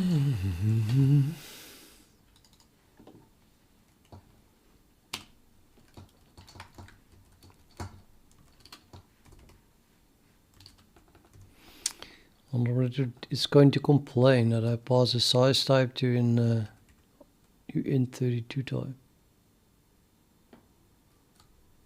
But well, I'll have to set a cast in that case.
Boo-boo. Okay.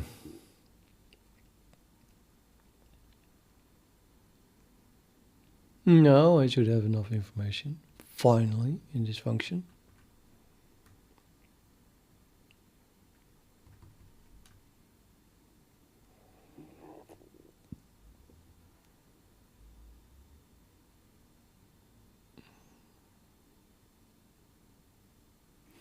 So this thing here currently has descriptor count.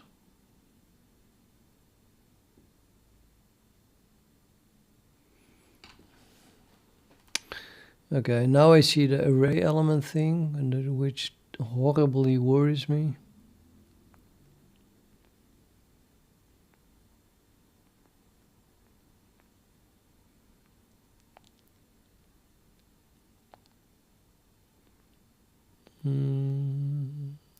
Just per descriptor set. So I'm having a 1 here. And therefore this thing has a size of 1. It's just a single thing, but it deals with all the arrays. And then descriptor count is equal to the size of the thing, but that's no longer correct. It simply should be the size of the array, which we now pass.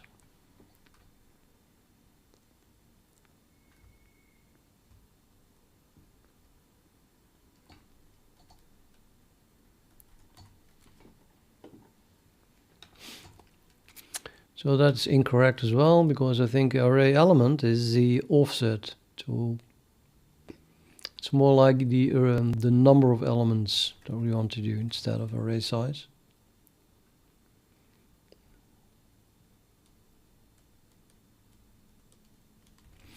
I call it array element count.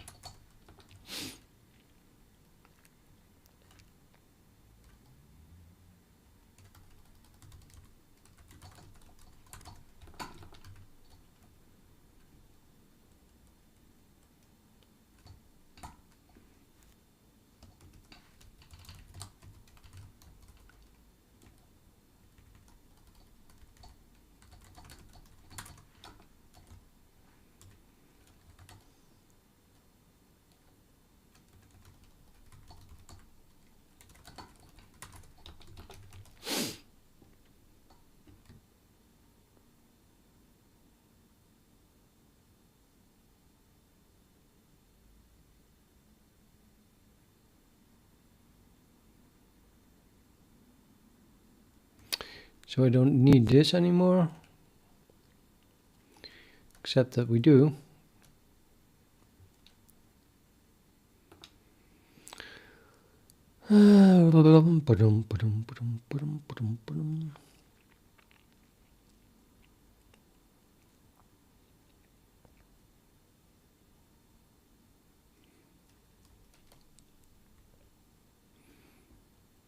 So if you only have an array, I mean, if this thing only contains information about array elements, then its size should be equal to array element count. But if it also or only contains information about frame resources, then its size should be a multiple of array element count.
Okay, and then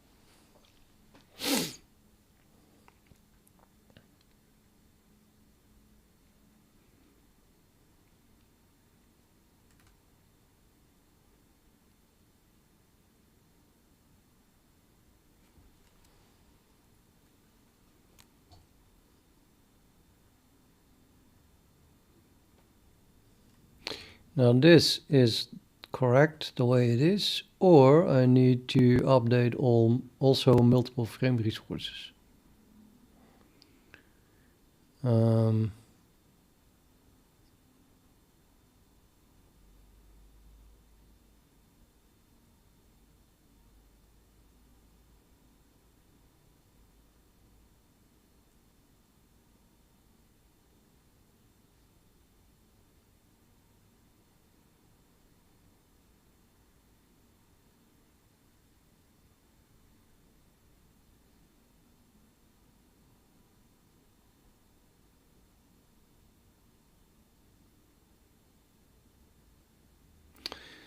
What do these things contain? I think I'll go again. It's a vague T, really, is that a concept thing?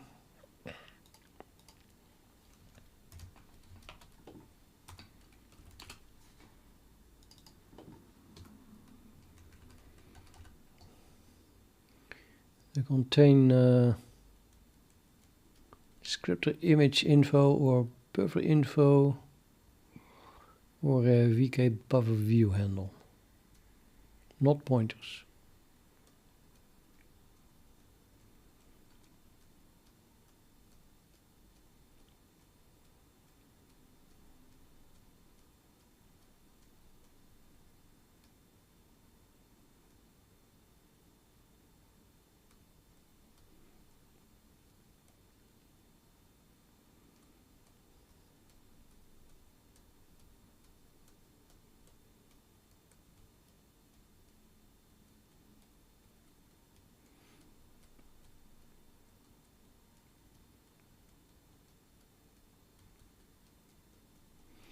Yeah, I'm calling data on it, so that returns a pointer to the first element.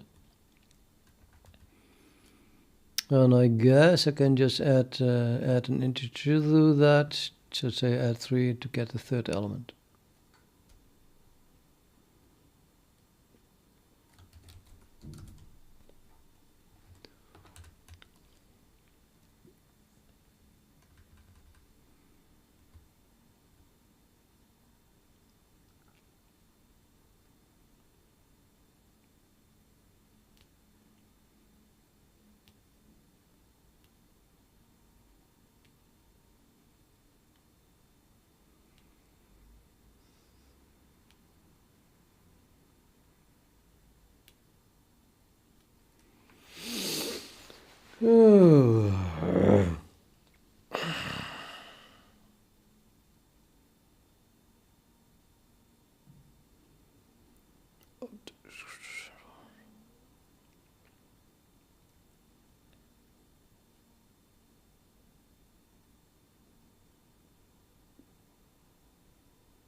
I got the feeling that this belongs to the case that frame resources equals 1,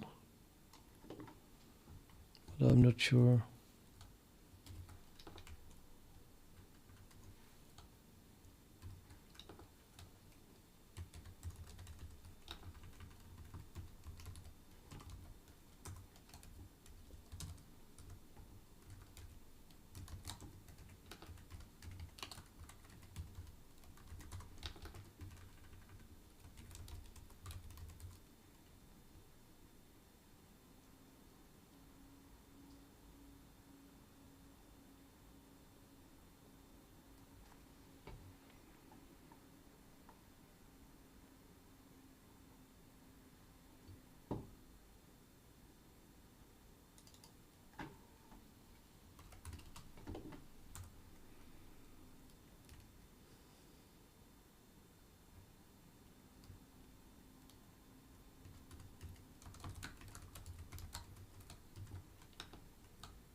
Turn on the light here.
Uh-oh.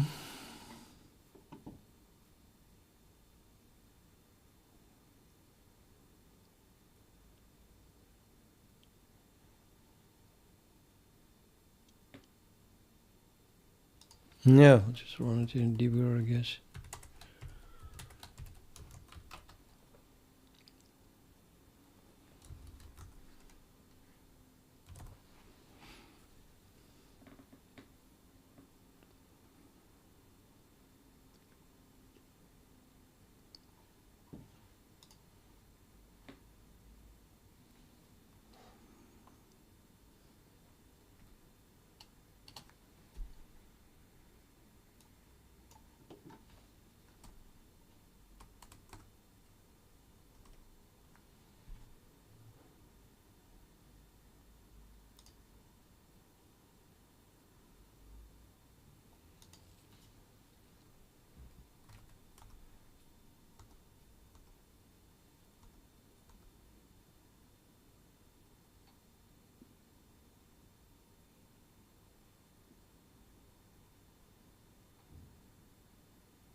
What?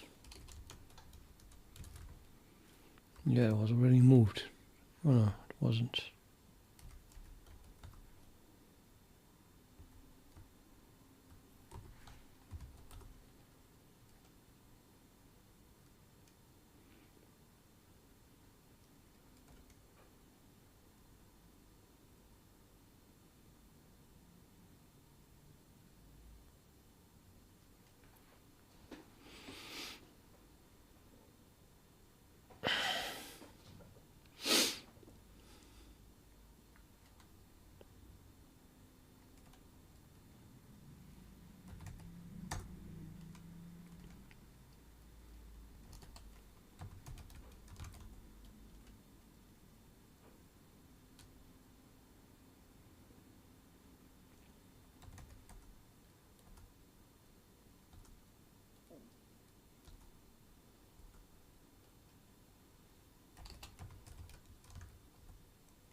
No, that was yesterday.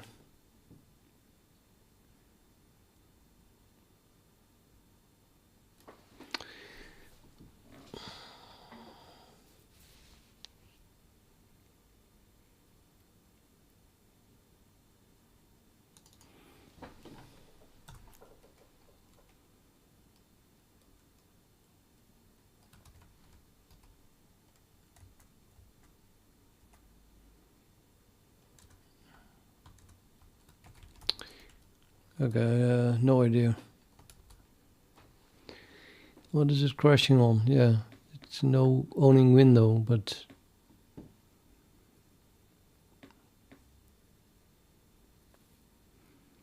it isn't even clear in which. What's in combined image sampler updater, right?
I have a no idea.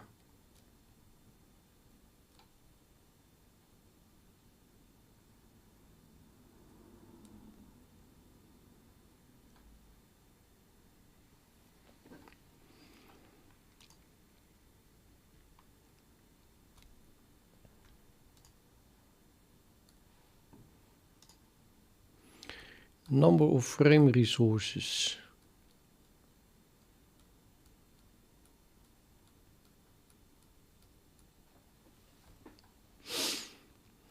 Why is owning Windows 0 here?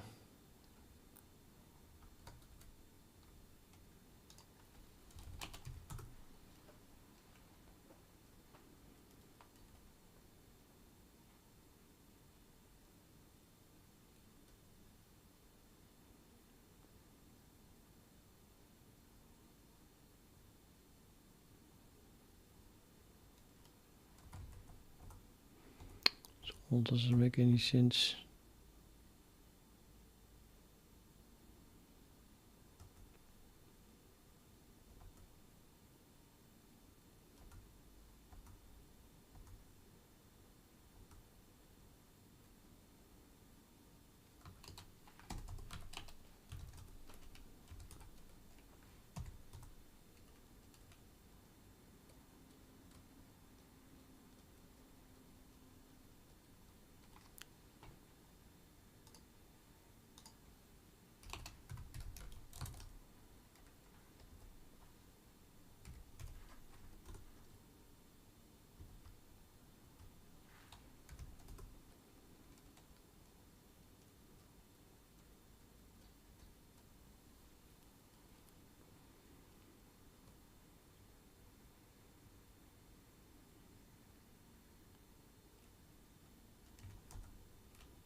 Why am I not getting this?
Right.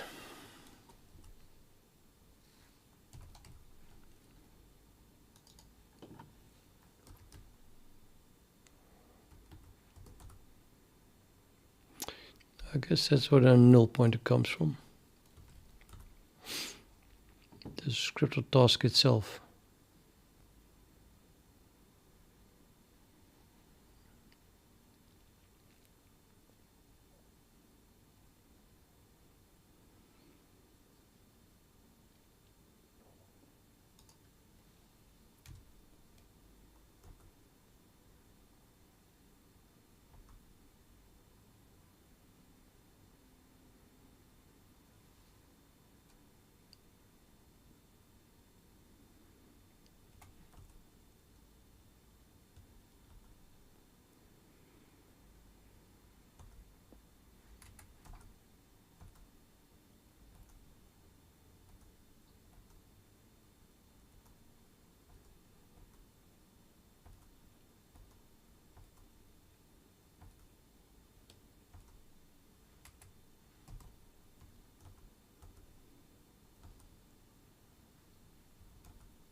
Yeah, the descriptor task has no owning window, and we use the descriptor task to call have new datum. So then we are in something with this pointer, and the this pointer equals this .px, right? Yeah.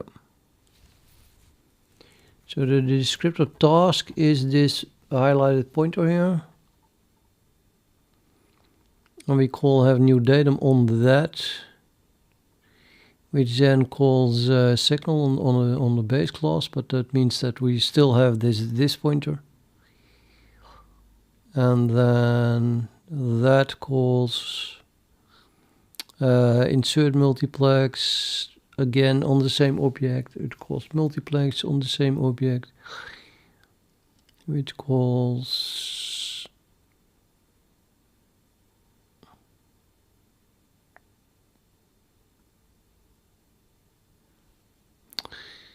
multiplex implementation on the same object.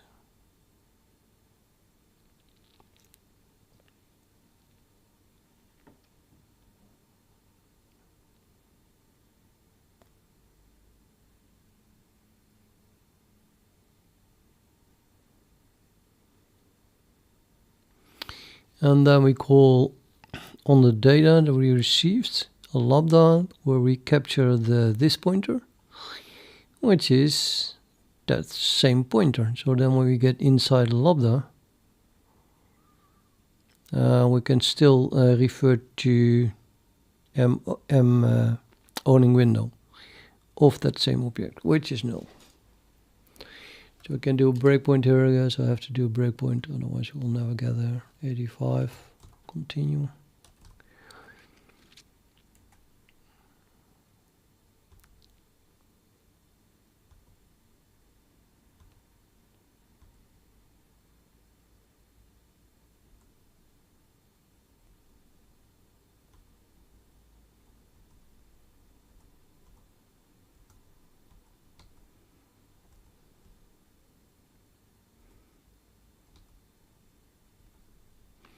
I don't know what it's doing now. It's going back a bit too often, but okay. I think here this pointer is still that pointer, and the owning window here, therefore, is null. And then we crash. In other words, the problem is really that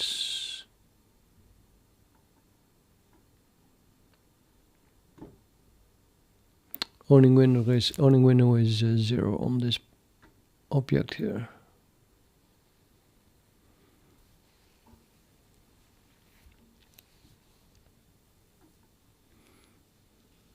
Descriptor task.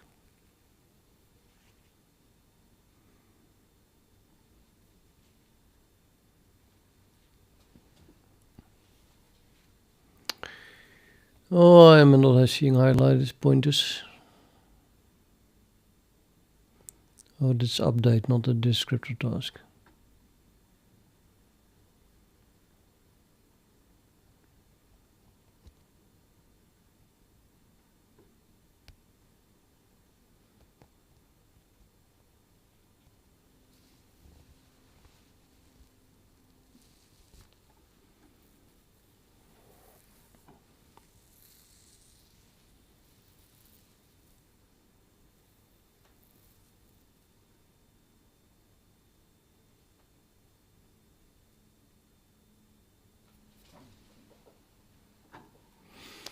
Yeah, it's almost dinner time, right?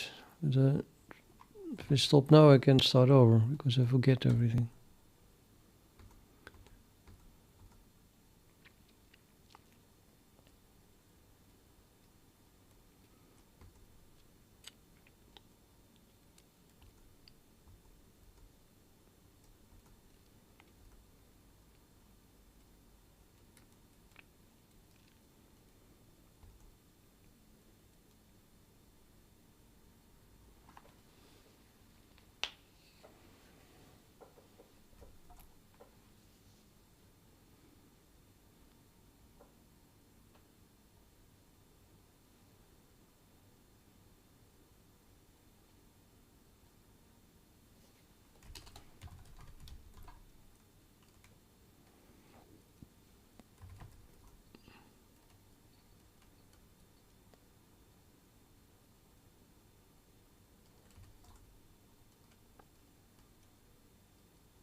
Doesn't even seem related to what I just changed.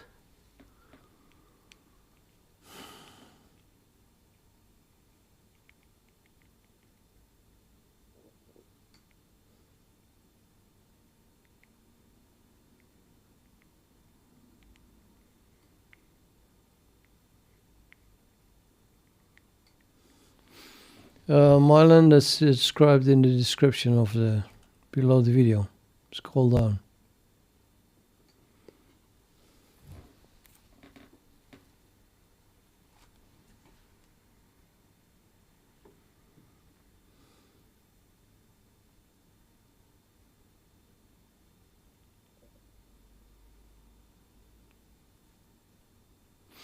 I'm not getting it in the debugger as usual.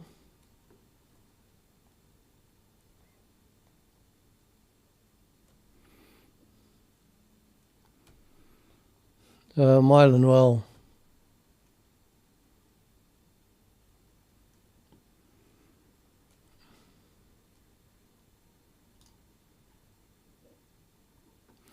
I'm working on a Vulkan engine, which is graphical.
Good night, Babe and G.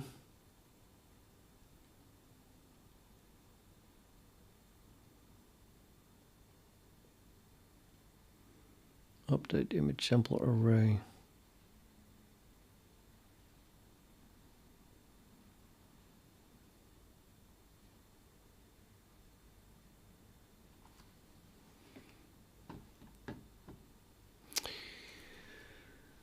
Dinner time. Rescued by the clock.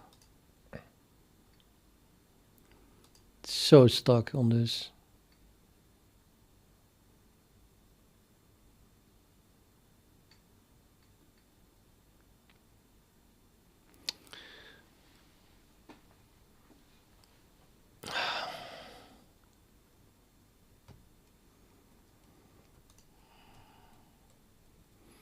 Background texture.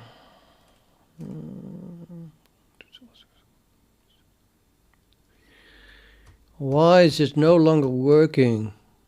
Ridiculous.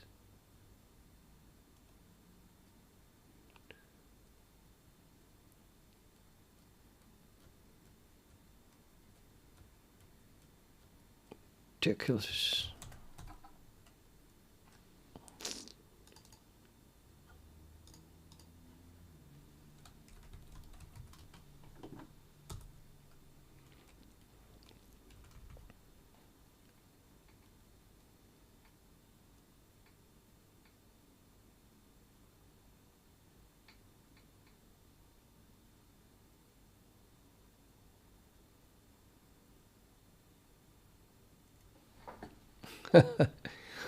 Arizona, yeah. I mean, the stress is here on no longer. this worked with just the work that I did today. To remove that, it's gonna work again.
Okay, so it's not set.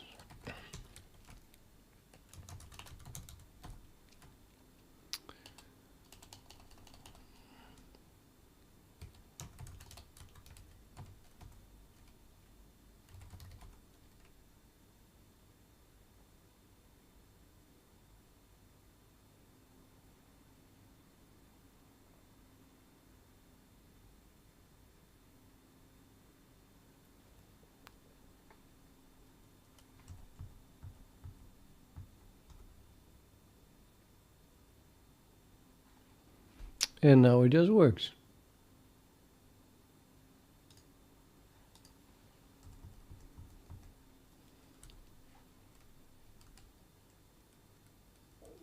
Or not, because with my stash I also removed the assert.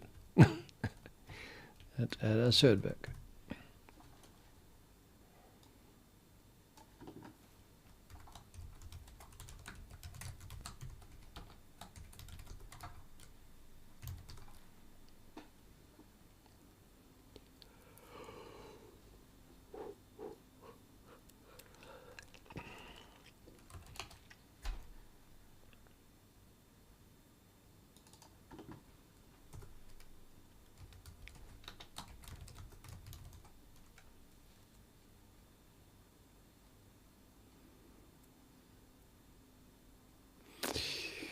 Celano, well, I'm thinking about the pea soup that I will warm up in a few minutes.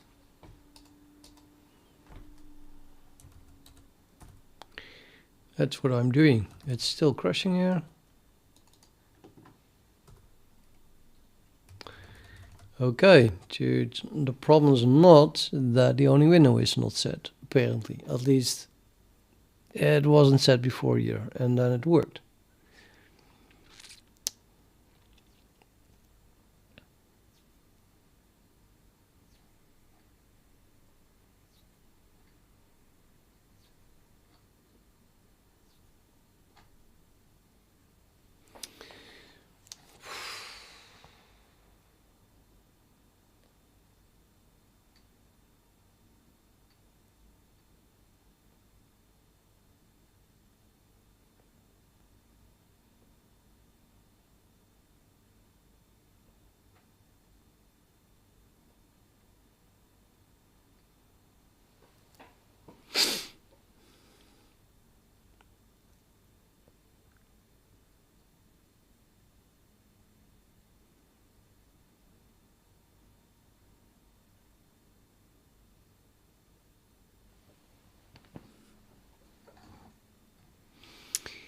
But why is it not set then? Because I saw a window pop up and everything.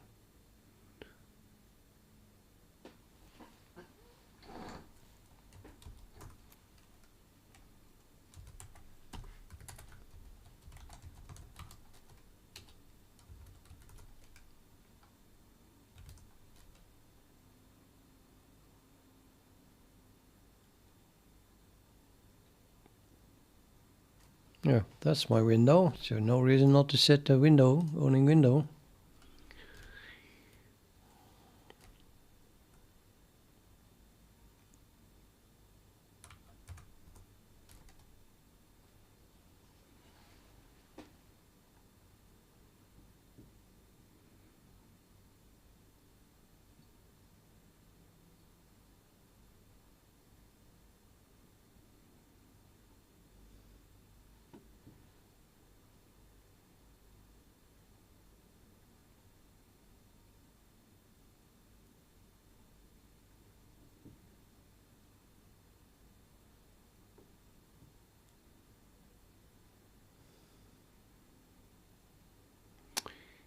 It's during create textures.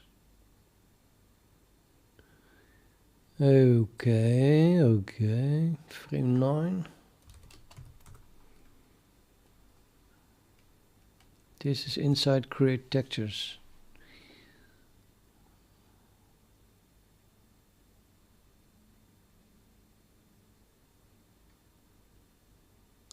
Yeah. Okay, I'm getting it.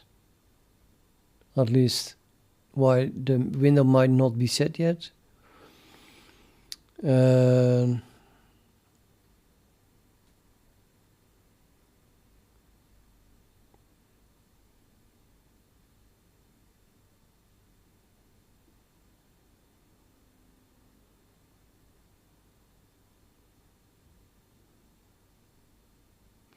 I think I need to go eat.